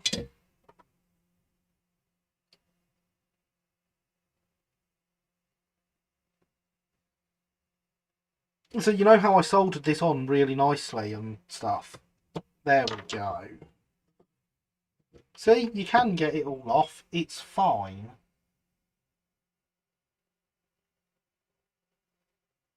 Do you remember how we find Sunday evening? I am very well, thank you, Thomas. How are you? So we've got to bring this down.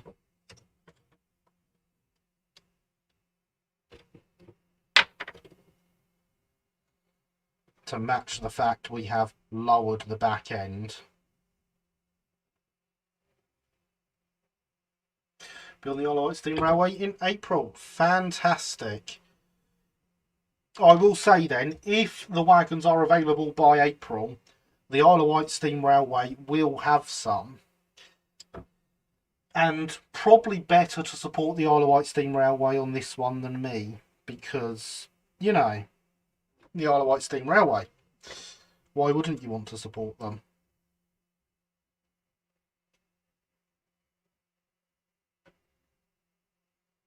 So they're very much involved in the ones that I know are coming out.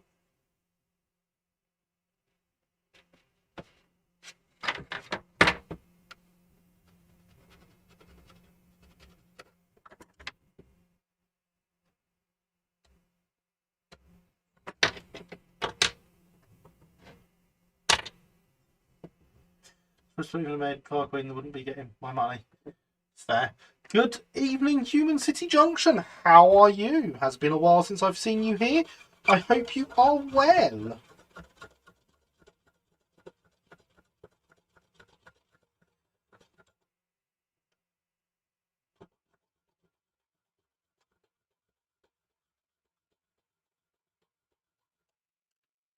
Right, cheers, tad tired, but hey ho and all that. Yeah, I can. I can totally get with that tad tired thing. Did you see what time I was up till on Discord last night? Support them a lot. Empty my wallet there every year. Fantastic. It's a wonderful railway, and I thoroughly support supporting them. Been a bit, but I'm trying to get around some more. Well, I say it is great to see you here.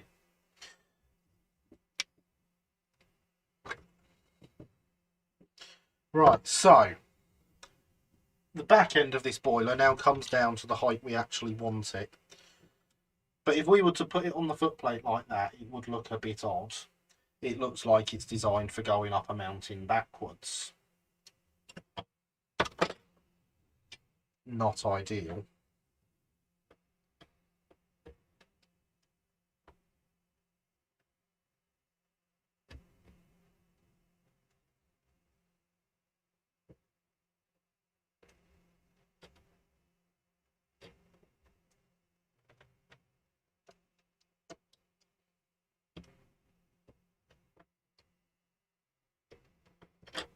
There we go. Melt the solder, pull the parts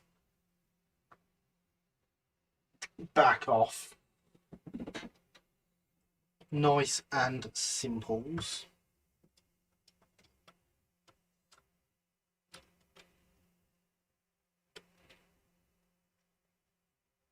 Even there, honestly, what we want to do is to be cutting into this.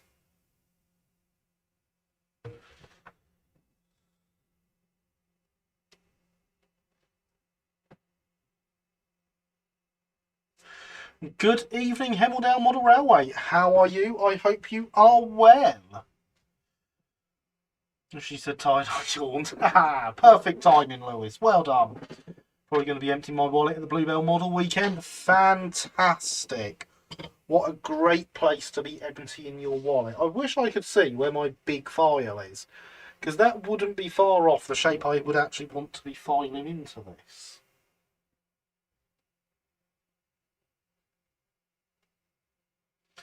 Behave home, yes, there you go. You got it right, that's what I meant. Can we all agree to call Oreo as a nickname now that we can? That way we can all add an Oreo to our layouts. I will forget, but yeah, sure.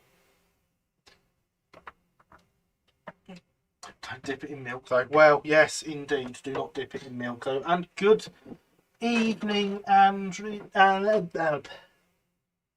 Wow, that's a hell of a word for me to fail English on, isn't it? Well done, speech. Good evening, Andy. How are you? I hope you are well.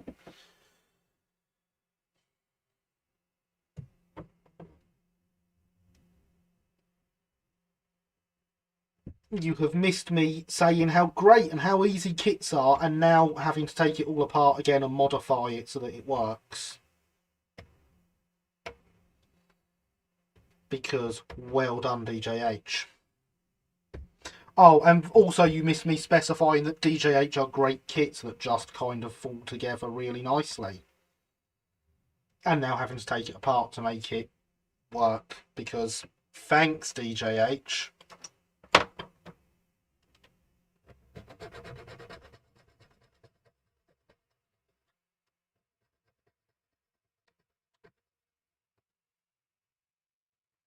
Fun fact, DJH follow me on Twitter, so there's a good chance that when they are back in on, I assume, tomorrow morning, that they'll share some of my Twitter postings about this. Because they do that.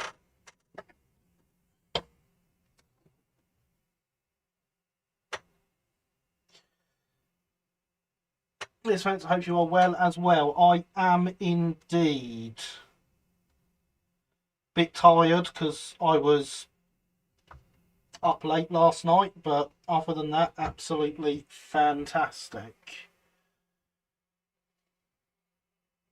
Right, finally off speech to talk now. Good. Kids, if at first you don't see, cut them about and make them better. Exactly.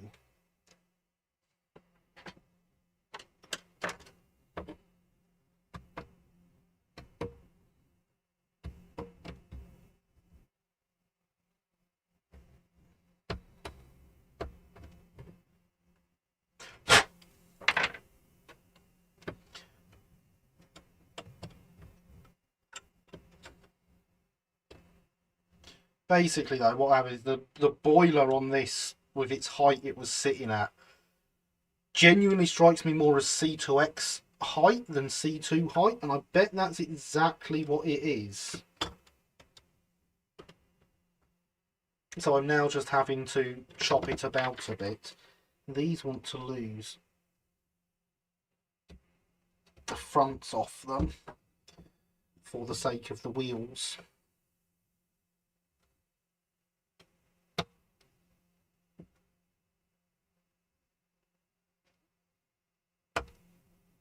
Don't ever cut towards yourself like this. I'm a professional. I know what I'm doing.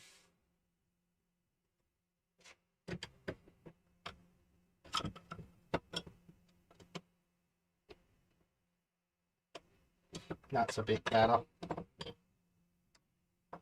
I'm also going to have to cut away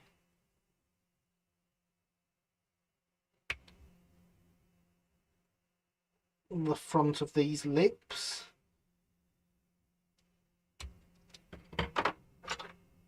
Because we've now got a thicker part of the white metal sat there, and I think we are about level with the footboard now.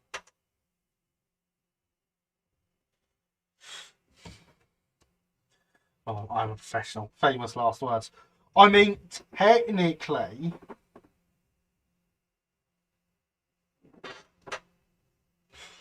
you're a professional, Gary. I'm a ham and cheese sandwich. I've got terrible news for you, Thomas. Do you know what I do for a living? Do you know what my job is?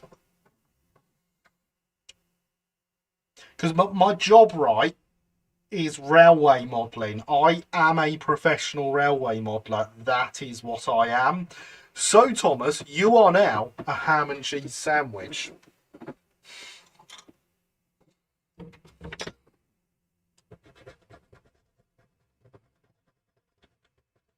I mean, I was genuinely saying it with sarcasm there. Because, of course, someone acting professionally wouldn't do that. But that's not the point. Is that kind of cheese, was it? Yeah. No idea. That is awesome. Yeah. So I am now, as of last April, a professional railway modeller. This is literally my job. It's amazing.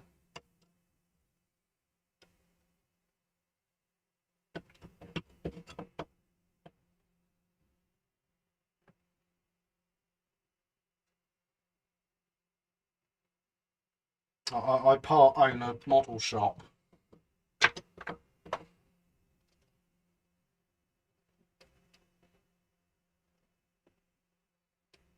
As well, which is why I give all the love to my model shop in chat.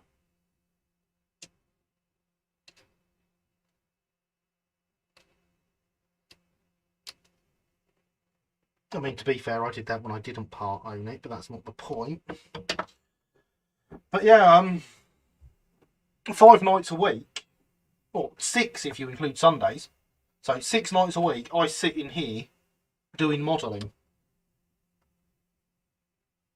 for other people. I need to lose a little bit more.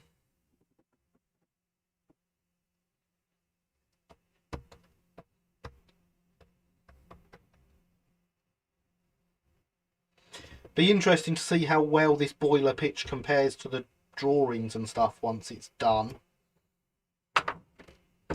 Be really annoying if the boiler pitch was right and the cab is what the cab needed building up.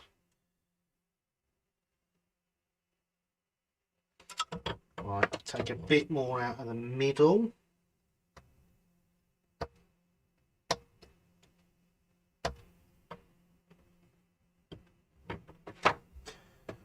I am also a professional. A professional railway modeller.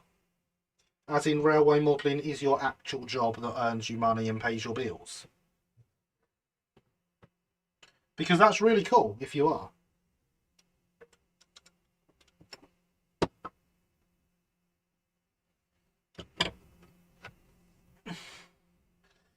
It could be worse. I like ham and cheese sandwiches. Does that make you a cannibal?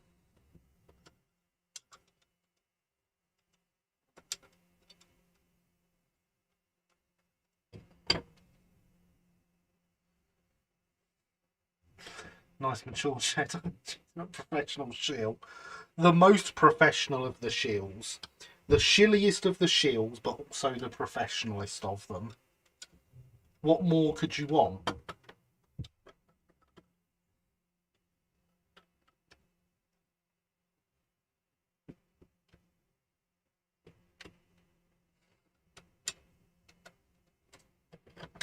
Right, there's a big blob on here as well that needs to come off. This is why we test build, folks.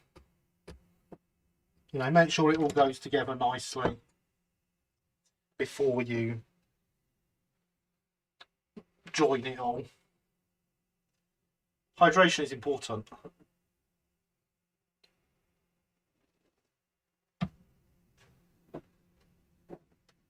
But yeah, on a serious note, don't come towards yourself. Obviously, you might end up being injured by a Dalek. I talk from experience on that one. Or many other things. I have genuinely cut the tips off my thumbs multiple times. They seem to grow back.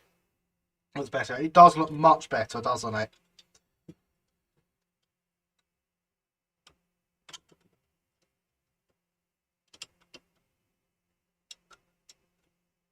I am much happier with that. That drawing 3D cubes. That's an interesting profession, Lewis, not going to lie. I've never heard of a professional 3D cube drawer. My bed is calling, so I'm going to say good night. Okay, Paderborn, thank you for coming. Good night, sleep well. Don't work too hard. And all that jazz. Lattice work going onto the footbridge. Fantastic. Which reminds me, what is everyone up to this evening? You know I love to hear about it, so please do tell.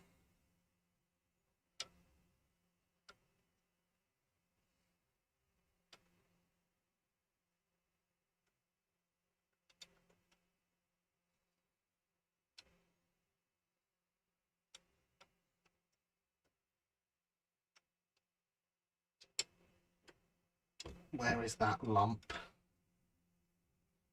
There. I want a slightly less round one than you.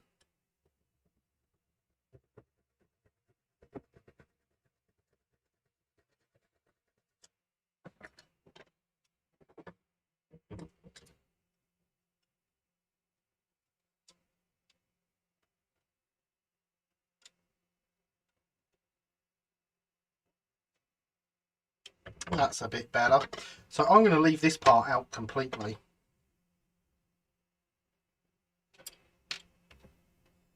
And I'm going to solder this screw in place. Now, soldering brass to white metal is a bit different because you see, white metal solder will not stick to brass properly.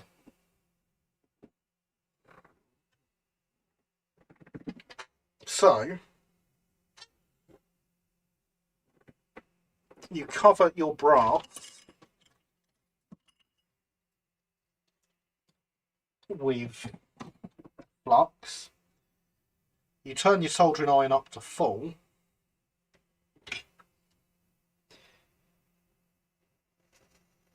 And you use that wonderfully hot real solder, in this case 6040 lead solder.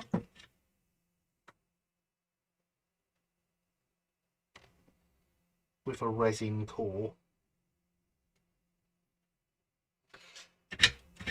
And you absolutely smother your brass in it. Because whilst the white metal solder will not attach itself to the brass, it will attach itself to the regular solder.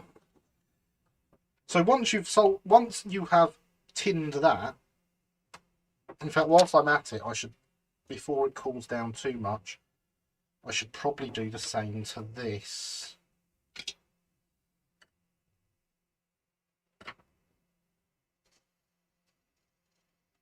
And your white metal solder will happily stick to your regular solder.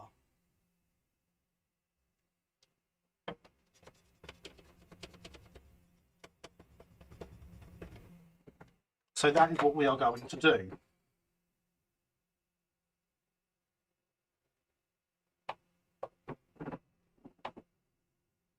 Now, let's scroll back up the chat.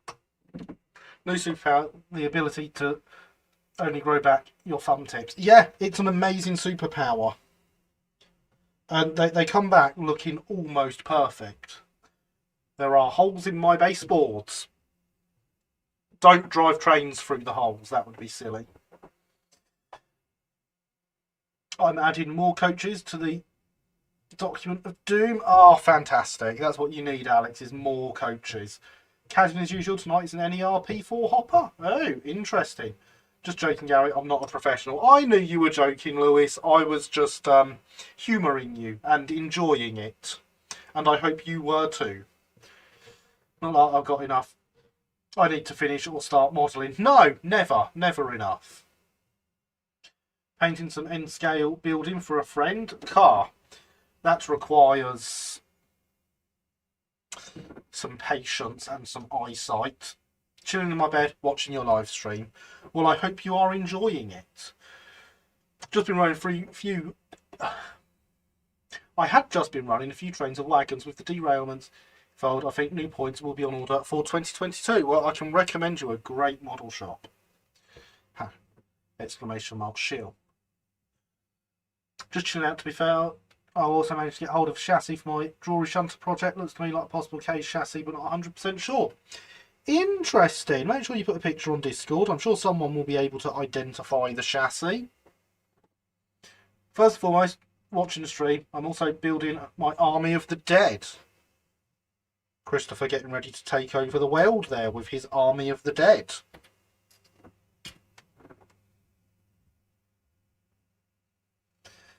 Having been a welder, no dissimilar metals. Yeah, yeah. Sounds so... Oh, God. It does, doesn't it? Nice two-step solution again. Nice tip. White metal solder will hold to ordinary lead tin solder, but not to brass. Yes. Holes for point motors and power feeds. Tracks should get pinned and test wired this week. Fantastic.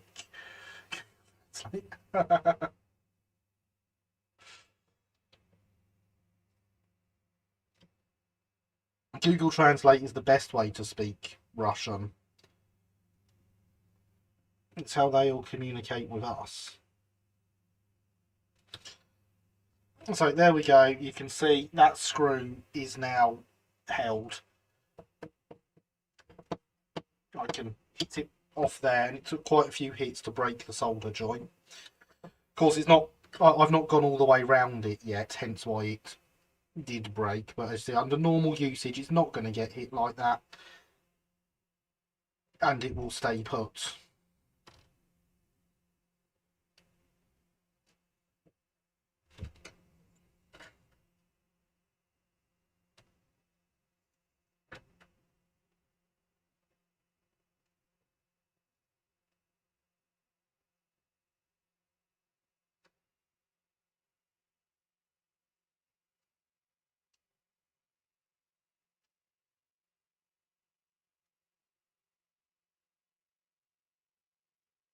So there is the screw nicely held in place.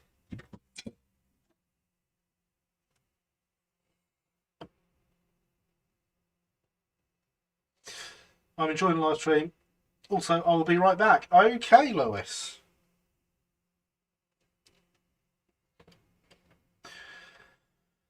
Fox Images Modern Showcase talking of Discordians. Fantastic, that's what we like to hear. So yeah, that is now gone. There we go, that is now held nicely.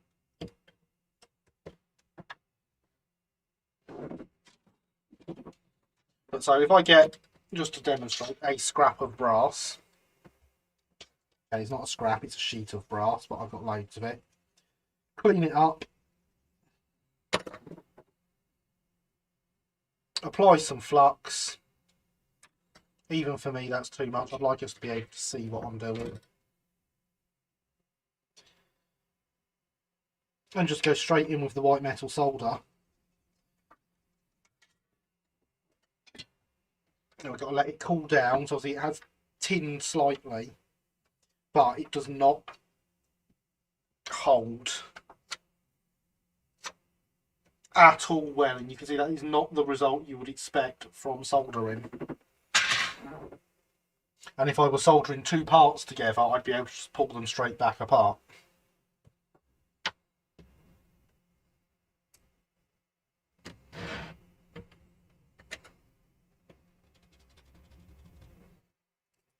It was a tip I was given when I first started soldering white metal.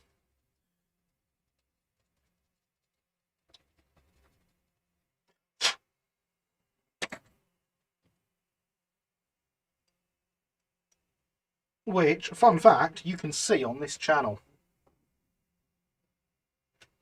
Something I did not tell people at the time. But the first time I did white metal soldering on YouTube was the first time I had soldered a white metal kit.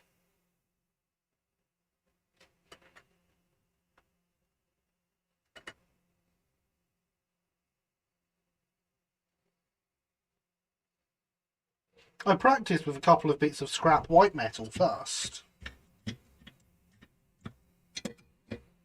But that was it. There we go, there is the rear screw also in. Good demonstration, Gary. Not a problem. So if people are coming here and actually taking away useful info, I'm doing something right. That is what I'm here for.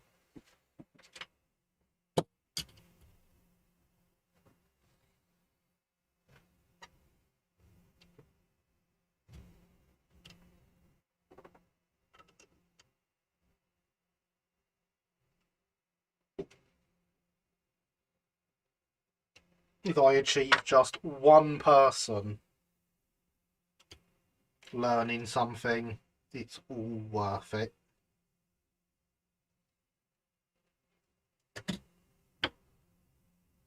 Those screws are for the chassis attachment, right? Yes. Those screws will allow us to attach the chassis.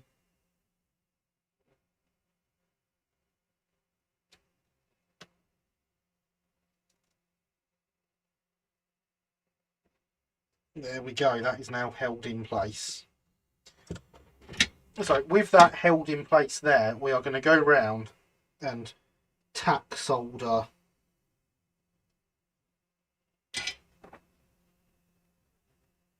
the rest of it.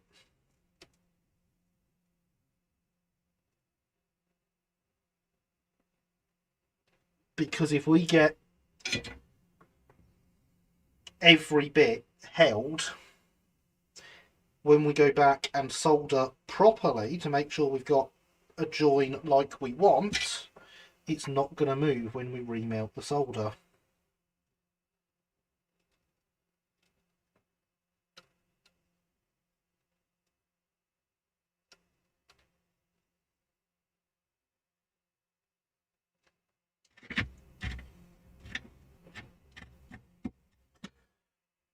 It does look good. It's so much better, isn't it?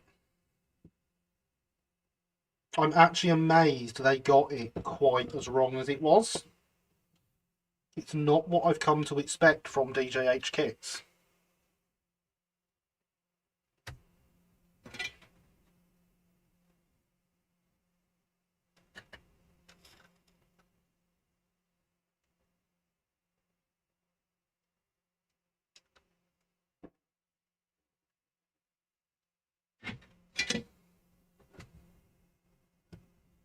Right. With that held, we're going to try the cab again.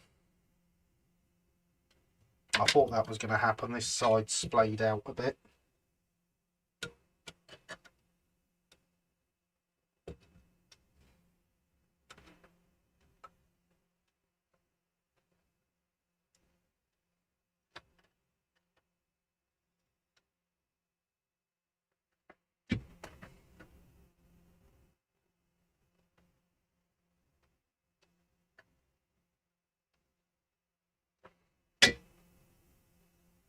The solder does flow well. It does, thanks to my liberal use of flux. There we go. Much better. Much, much better.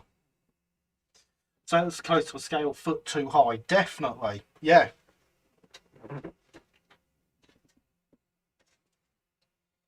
I took a lot of material off that. I'm learning. Excellent.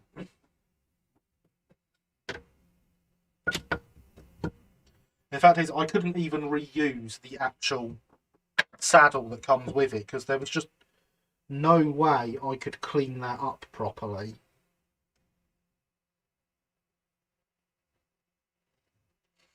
Now, another good thing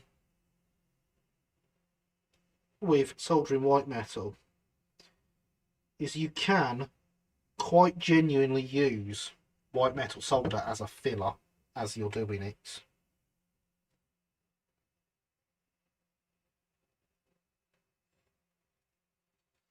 So it doesn't matter that I've got no saddle under there anymore,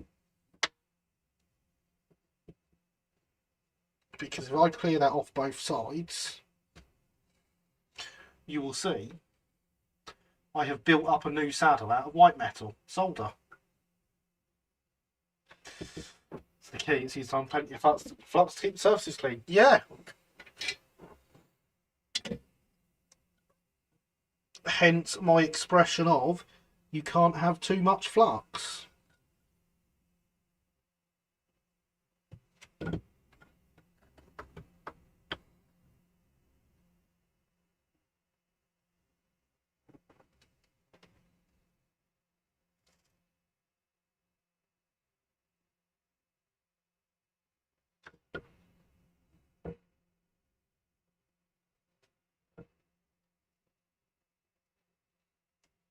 I mean, obviously, the more flux you use, the more cleaning of flux you need to do afterwards.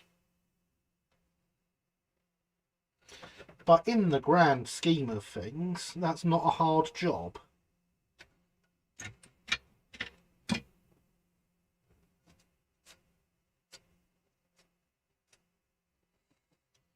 There we go, there is the front field as well.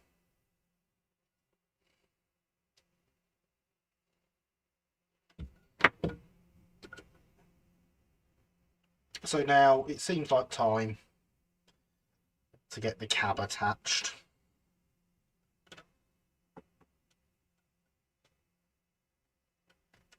and get the back head on.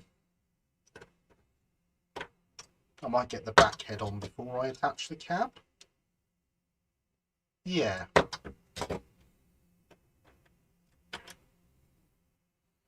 So I can get into the back head here, and then I can get into this up here. Plans. I'm learning how to avoid burning myself with soldering iron by doing the opposite of what Gary is doing. Well, so far, I have not burnt myself this evening. So I'd say if you do the opposite, the opposite of what I'm doing would be burning yourself with a soldering iron. So if you want to not burn yourself with a soldering iron, don't burn yourself with a soldering iron. That's my advice.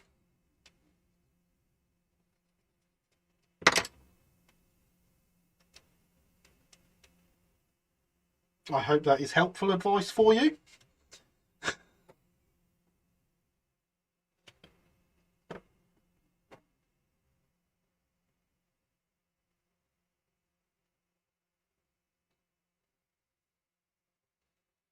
But also, honestly, the soldering iron is only 200 degrees at the moment. If I burnt myself, it wouldn't be the end of the world.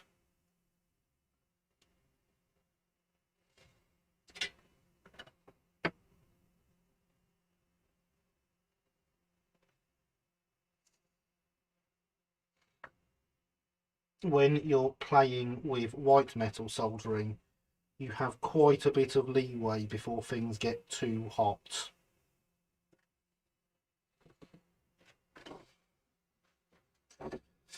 Inadvisable. Yeah, exactly. Top tip there. Make sure you pick up the right hand. Confirm picking up by the non-hand end is not fun. You are correct. You are very, very correct there. That is not fun.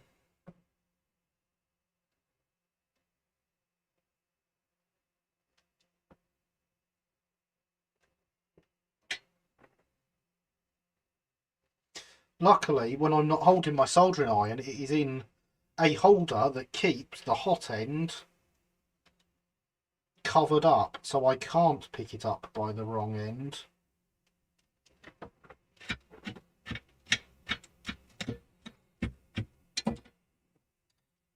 There is only a handle for me to pick it up by. Don't jinx yourself, Gary. That's why I said so far, Lewis. So far I haven't. Doesn't mean I won't.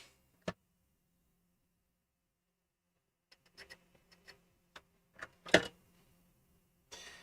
some of that flux out of the wheel arches, although flux corrosion isn't as much of a problem with white metal as it is with brass. But still, you don't want it sat around on there.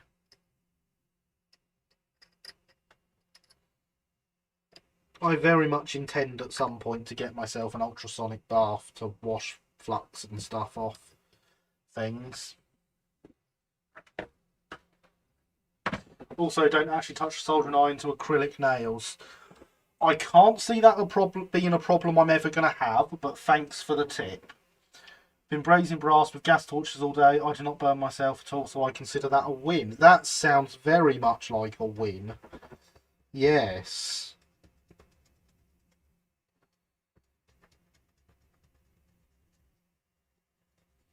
I considered getting myself a gas-powered soldering iron once. Decided very much against it because I know I would fail with it.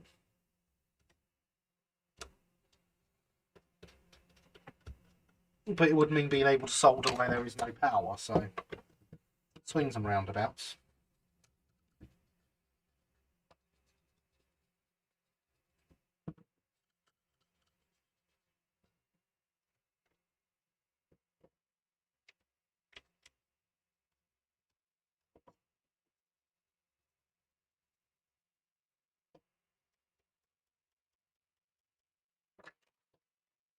In my early welding years, while taking a friend to the college class, I finished taking a piece of working device, lifted the object out of the device with pliers.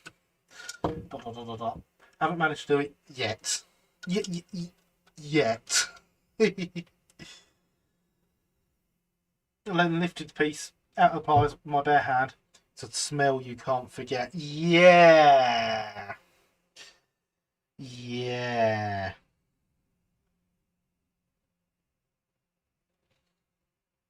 Ouch.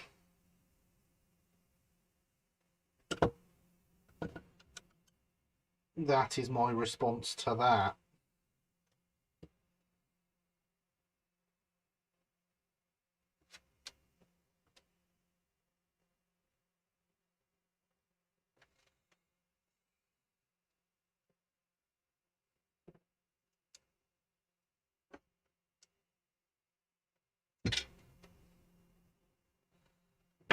Bad enough when I do that with parts with the soldering iron when it's turned up. Never mind with a welder.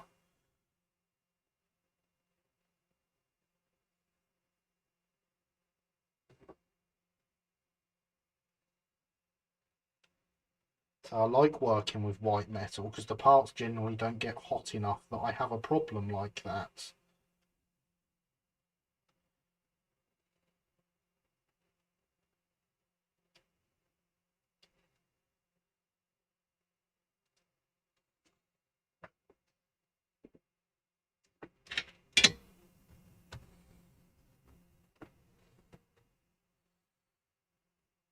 Why don't just get an attachment for one food blow torch device, that way you can try your creme brulee solder at the same time. No, I only did it once. Our college instructor had a lot more to say. Yeah, I can see how you only ended up doing that once. That's one of those lessons that you definitely learn straight away, isn't it? That was a bad idea.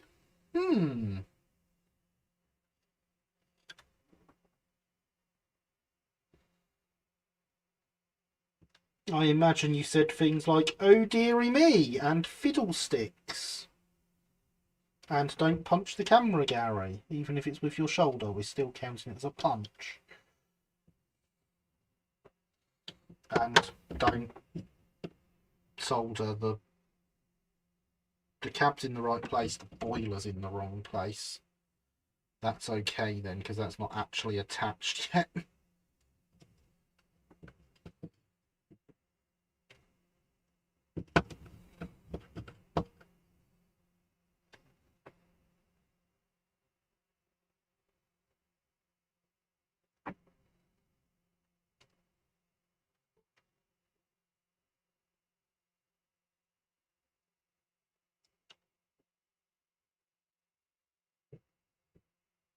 There we go.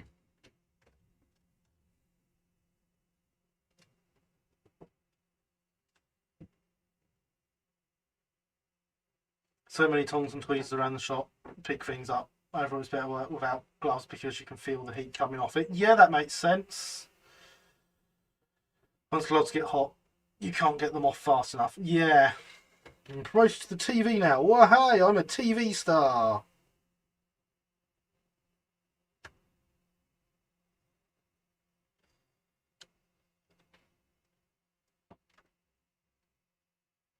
I feel special. I hope they give me an award for my show. I don't know what the TV awards are called. Is it the BAFTAs? Do they do TV?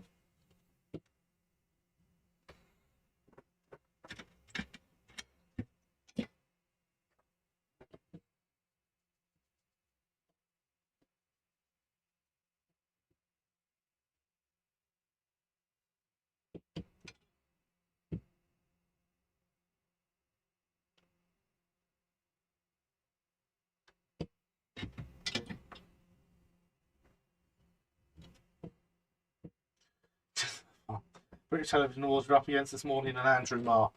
I best beat Andrew Marr. And yeah, I'd be surprised if I didn't beat this morning either. You know, if they're the competition, I feel quite confident in my British Television Award this year.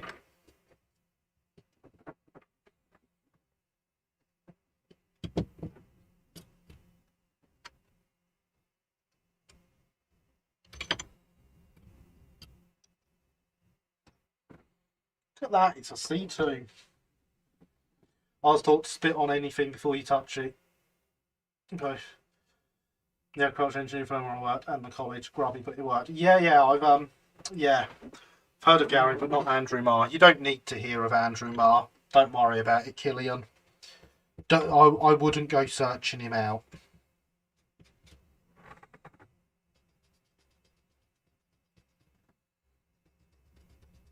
He's a news show.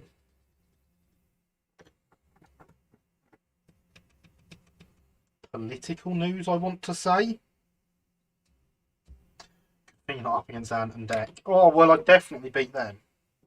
Dick and Dom, though, you know. I don't have a bungalow, so...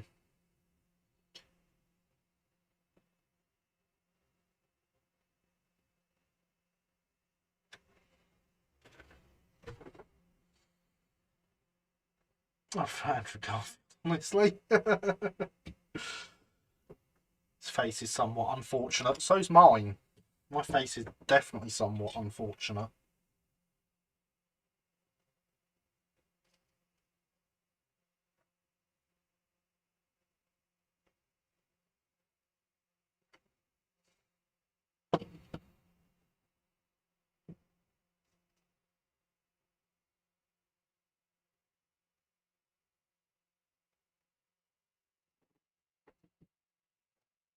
Well, look, there's a link to Discord. Yours is far more agreeable. Well, thank you. It's not that agreeable, though. I've seen mirrors recently.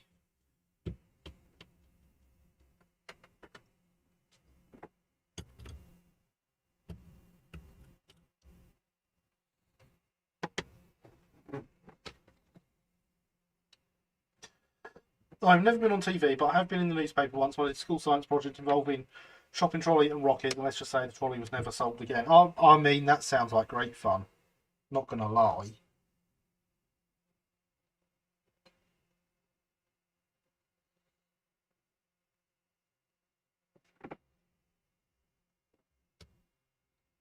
So this is going to be a fun one. You see, what we have here is our whistle 6. There they are. Here. And this one does not have a base plate or anything, but there is a hole for a base plate or such forth. Oh, there's another bit of piercing saw. So what I'm going to try and do is cut it to the correct length, fill the hole with solder, and drop it in whilst the solder is wet. And by drop, I obviously mean carefully place.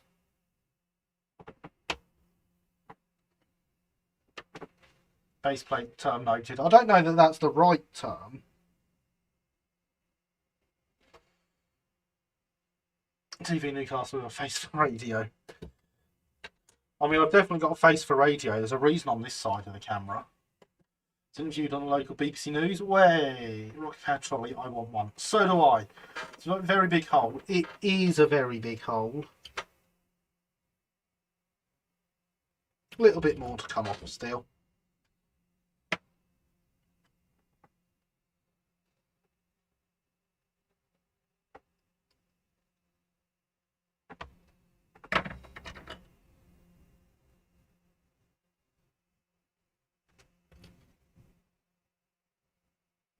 There we go, that's where we want it.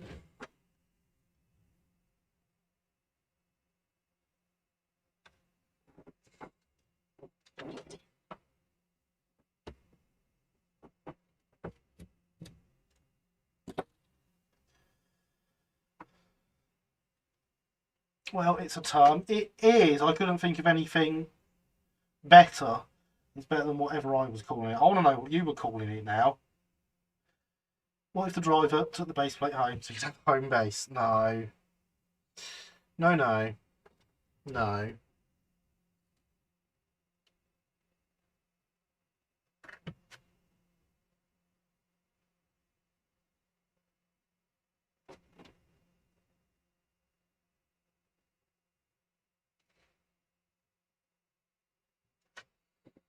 Okay, the problem now is filling in the hole.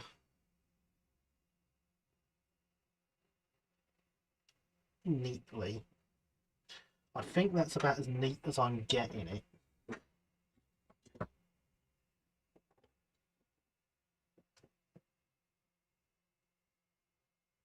So if I take our whistle,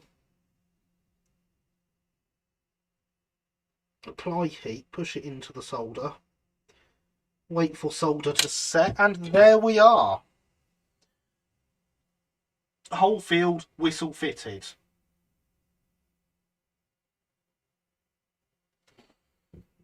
Better head off now. Got to be up by 7 tomorrow. Enjoy the announcements. Good night. Sleep well, and I look forward to everyone being back next week so that we can discuss the things that have been announced and what we do and don't want and how poor we're all going to be.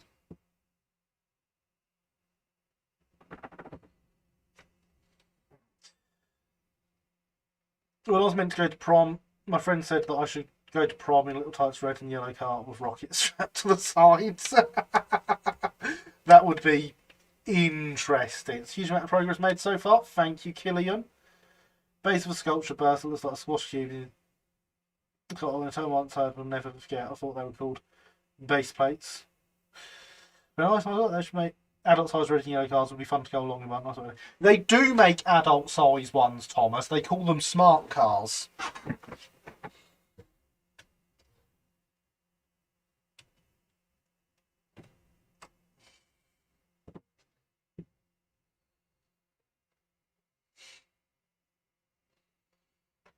Now, there's no way that goes that way round because that brings it too far forwards. So that must go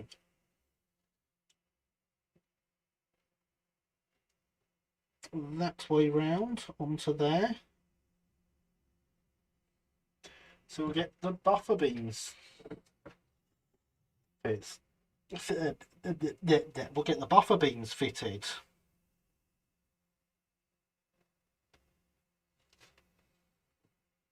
Gee whiz, I have a better name for them. Been listening in the background, so interests me all tips on soldering. Well, I am glad you are finding it interesting. Thank you. I was in check the minutes today, so right, they're alone. Nice live stream, thanks so much for nice live stream. Well, thank you. We got another 25 minutes to go yet. I'm not done yet. I'm going to get this body finished, which is instruction 1. It's an interesting length instruction, this. Build the body of the loco. But we're basically done. And I'll be honest, in general, I'm impressed with the kit. The boiler is a huge issue, though. Coming into that as a beginner, that would have really thrown me off, and I would have probably given up on it and sat it aside for years, and it probably would have put me off kit building altogether.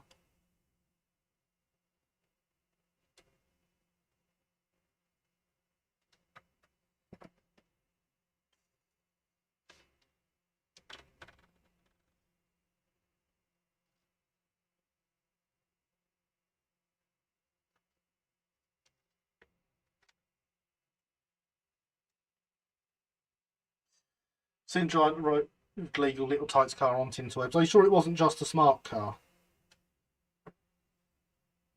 Because they do look like the same thing to me. Little Tights car was the best-selling car in the UK in 2012, outselling the Ford Fiesta. I mean, no one wants a Ford Fiesta, to be fair. I would rather drive round in a Little Tykes car.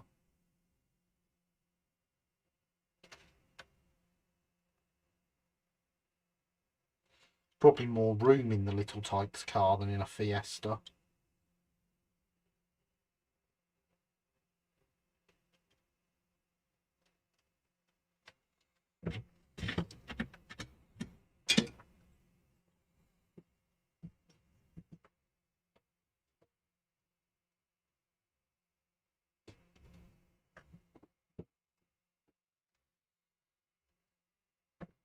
And the rear buffer beam. This can't go here, even though it's on the thing, because it does also have things for buffers. No, it can't. There must be something else, even though the shape of this matches up perfectly. Yeah, look, this one's got it. It's this one. It's the same shape, but with a slot rather than holes for the buffer beam.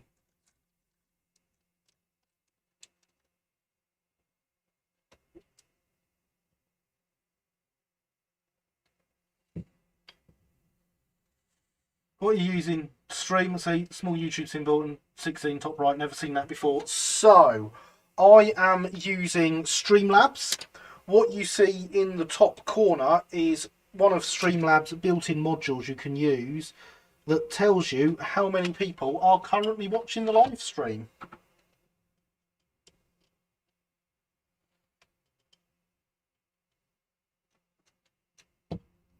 Streamlabs is built upon the open source OBS software. It is owned by Logitech. It is, however, all open source as well. So you can happily sit and go through the Streamlabs source, and it's much more user friendly than OBS. No, I want to clean that first. I do like the Fiesta, also Little Tikes cars are designed for toddlers. I'm aware of what Little Tikes cars are designed for.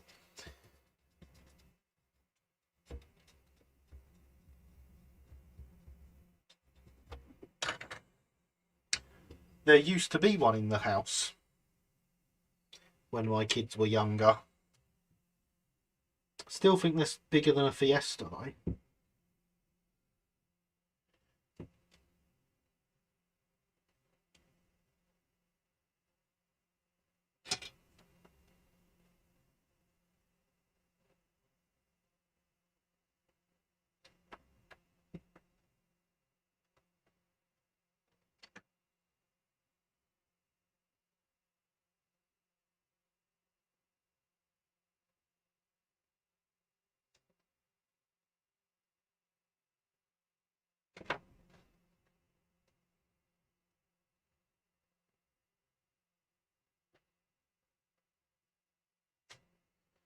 Not heard. There's a lot of controversy around Streamlabs. A lot of people stopped using them. Essentially, they steal open source programs and implement and charge for them. But here's the problem: it's built on open. You can't steal open source. It is built on open source. Yes, it returns all the things as open source as it should. The whole point of open source is that people can use it. And as I don't pay anything for it because it's free, I think some people might be overreacting.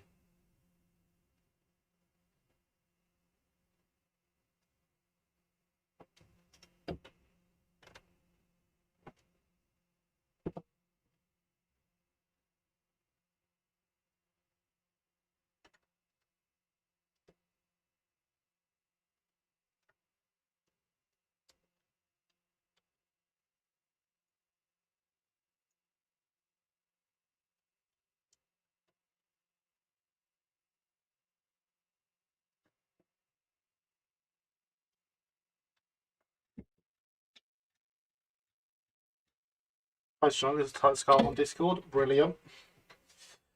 Second Ross Little Tights car, also Ford Fiestas are a bit bigger than Little Tights car. I can't get in in the back of a Ford Fiesta.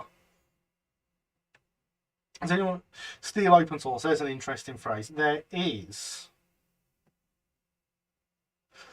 Does anyone know what XSplit does? Came on my webcam. I haven't installed or registered or used it yet. I do not. OBS developers are not happy, and as they are doing all the development, I'm siding with them. I mean, they don't do all the development.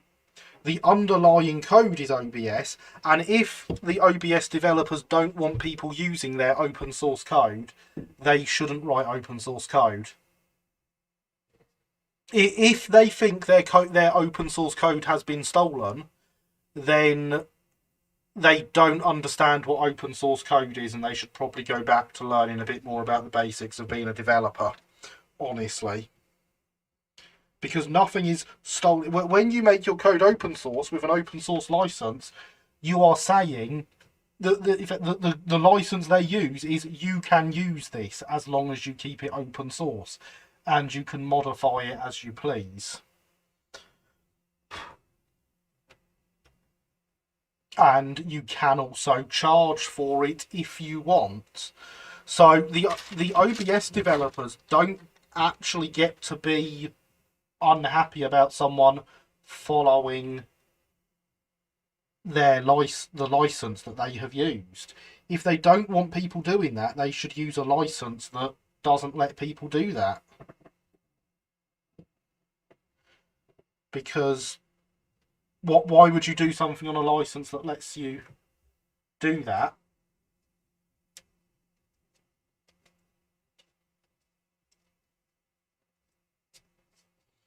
Code has not technically been stolen, but Slobs is using a way that confuses the line between OBS and Slobs. OBS want Slobs to stop using the OBS name. They have. They haven't used the OBS name for a long time. This is Streamlabs Desktop, not Streamlabs OBS. They dropped OBS as soon as the OBS developers asked them to. But I would like to point out that by accusing Streamlabs of these things, you are accusing Logitech of these things. Google search OBS and Streamlabs comes up. Not Logitech's fault if OBS can't do search engine optimization as well as them.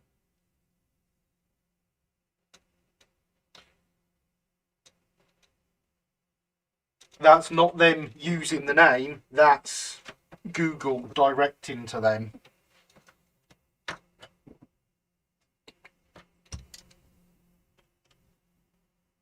Because their code is better their website is more Google friendly than the OBS website.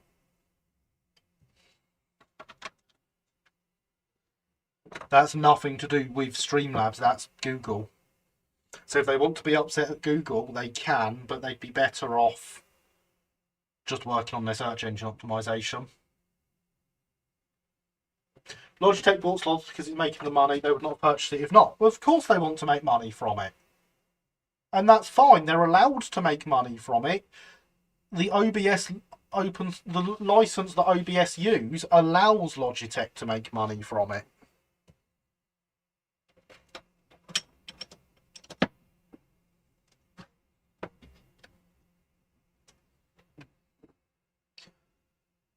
I do believe we are done with instruction number 1. With 15 minutes to go.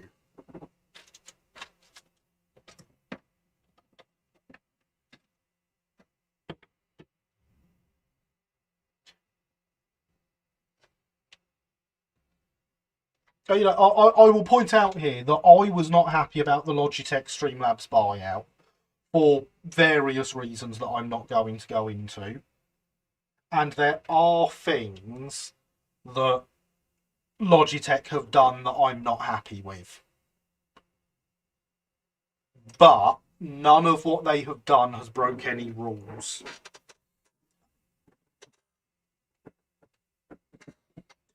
But yeah, there we are. So we have a loco body.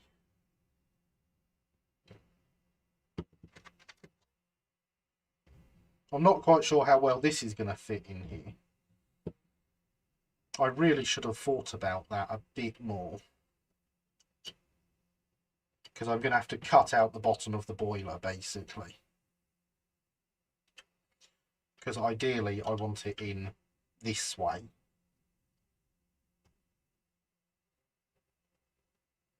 Which it should fit. Yeah, that's far enough. I just need to open out this hole, which I should have done first, but I didn't. That's on me. Yeah, that'll fit quite nicely in there. plenty of room.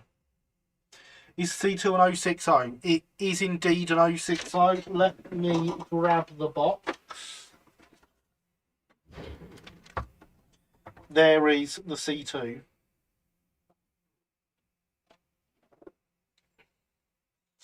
So you can see from that there's still a long way to go. But for first night, I think it's quite good, personally.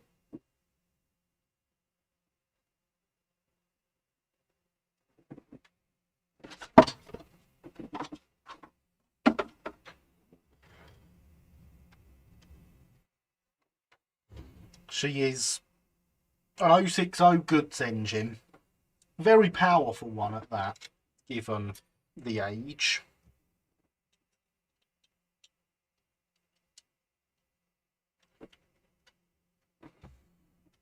And there we go, now she's on a chassis. The kit is a DJH kit. It is unfortunately not a cheap kit.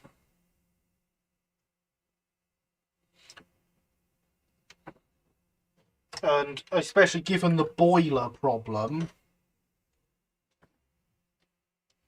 I don't think I would pay full price for it.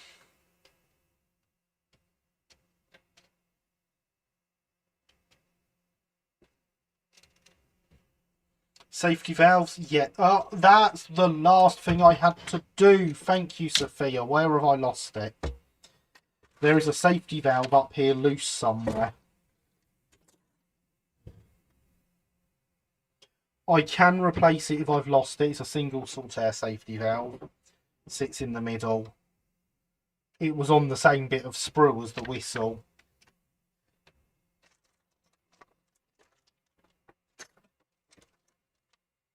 If I throw these back in the box,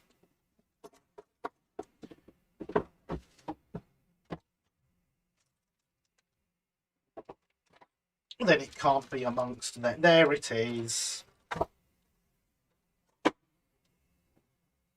So they've got an interesting way of doing your salt air safety valve, in that they give you the upright and then you add a bit of wire to the top.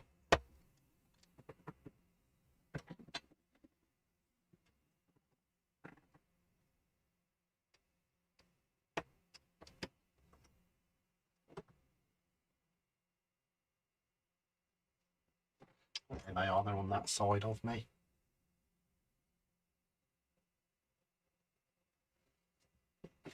In fact, it says there should be two, but it only gives me one thing for it.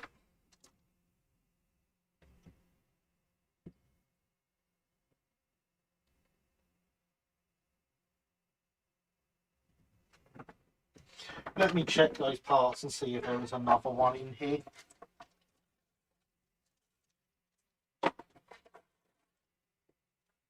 Oh, there is. Exactly the same part with another whistle on it as well.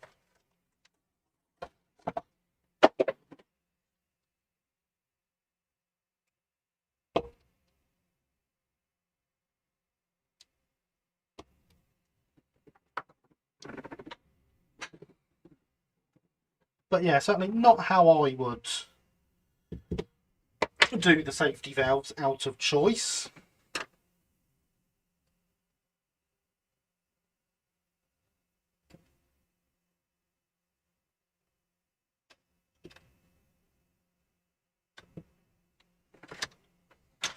But there we go, that's DJH's decision.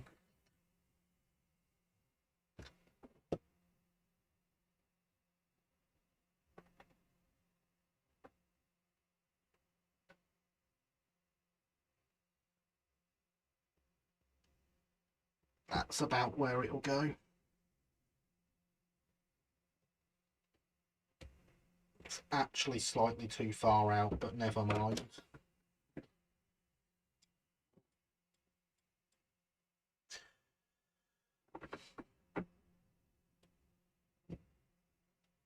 I don't know if you can get DJH stuff in the US. I assume you can.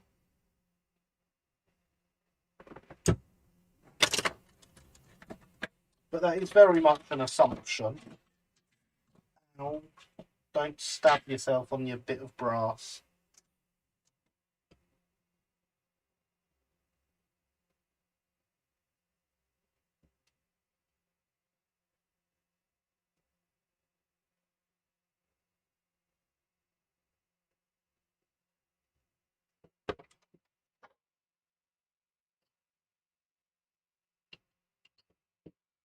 You could order it, but it's only UK, European, South African outline. So who's wearing you? Oh, of course that would interest you as a former USer. Right. That wants to come down to about there. That will want the same. Perfect. Right then. Flux, get on there.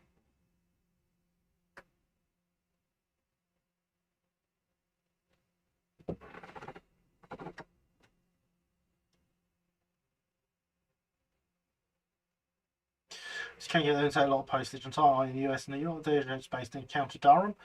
Those sorts of valves going on. I'm guessing we're building her in Stroudley condition. We are indeed.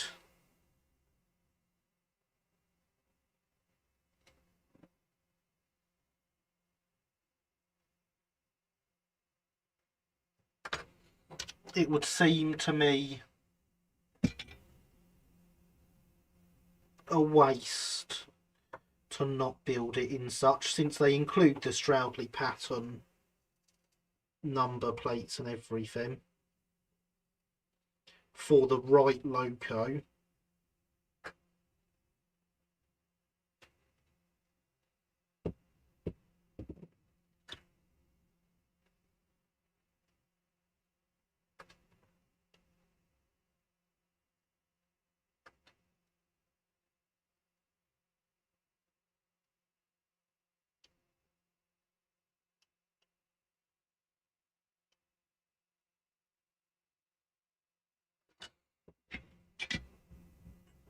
So the only problem I have with these, it gives you those, and then you have to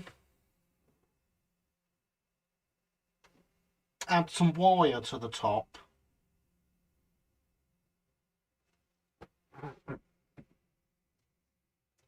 Excellent, no better condition for a crowd loco in my mind. Exactly, Killian.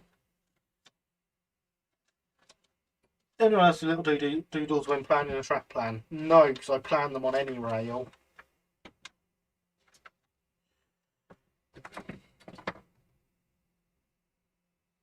Now I'm going to cheat here slightly and I'm going to bend a V.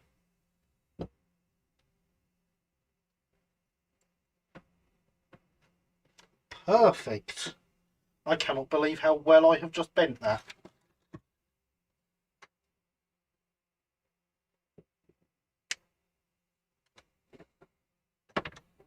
So we will need to turn that right up.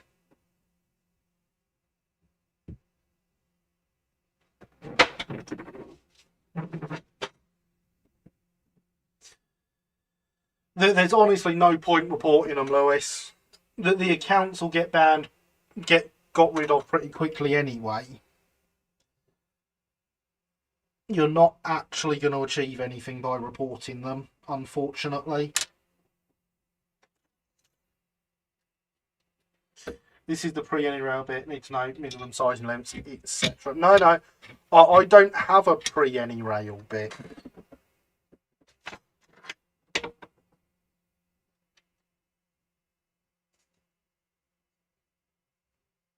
All my planning is in any rail.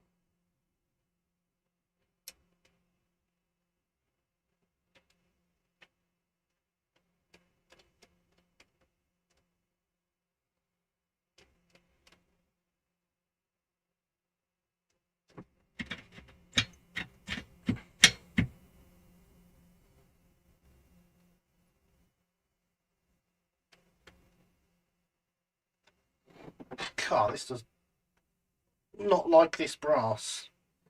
Should have cleaned it first, obviously. That's better. Another lot of flux has done it nicely.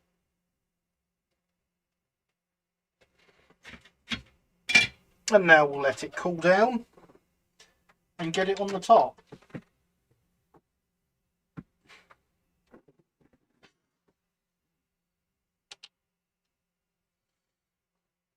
I'll report them, just hoping YouTube will block the IP address up.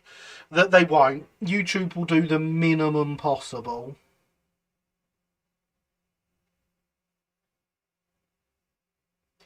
And chances are that all these bots are running on an innocent person's computer who has no idea they're there as part of a massive botnet because they're full of viruses.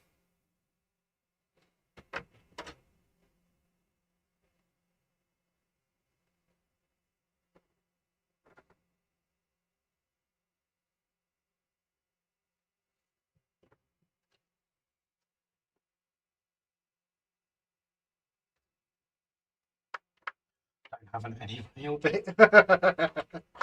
Yes. And we are just about to finish the live stream, I notice, because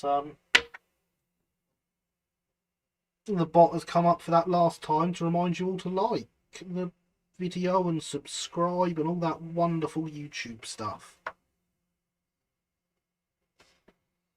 So go do all that if you haven't already.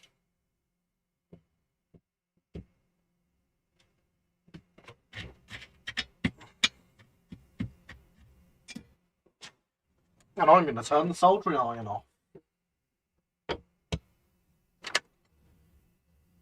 Because there we are. One loco. It's only one bot we like, and that's Gary bot. Indeed. Hydration is important, everyone. So there we are. Thanks to Sophia reminding me that I need to do the safety valves. We actually have instruction 1 complete this week. Next week we will start on instruction number 2, which is the chassis. So we'll get the chassis built next week, or started at least. Who knows how far we'll get. But if we can do that, get the hole cut for in the boiler where we need it for the motor, we could, in theory, get this on a rolling chassis with a motor in it next week. I would not be surprised if we manage that, and I am really happy with how far we've got, especially given the issues it had. But yeah, I quite like it. It's clearly not a kit for a beginner with the issues it's got, but at the same time, it's not the worst kit in the world. So, if you enjoyed the live video, thank you so much for the live stream. Thank you, Lewis. Looking great, Gary. Thank you, Andy. Thanks for the stream, Gary. Not a problem, Killian. Thank you for coming. Though they're here before I join, then it's not my machine. If they go after I leave, it is my machine. Last time was out. So, yeah. It won't be any of your machines, I'm sure. And this is the problem, is no one will know. Nice one, Gary. Lovely work. Cheers. Thank you. Splendid. Dude, thank you. And yes, as Thomas says, it is pumpkin time. Job well done. Thank you, Alex. So, yes. Thank you for coming, everyone. I've had an absolutely fantastic time this evening. I hope you have too. Thanks for streaming out. Thank you for coming, Linny.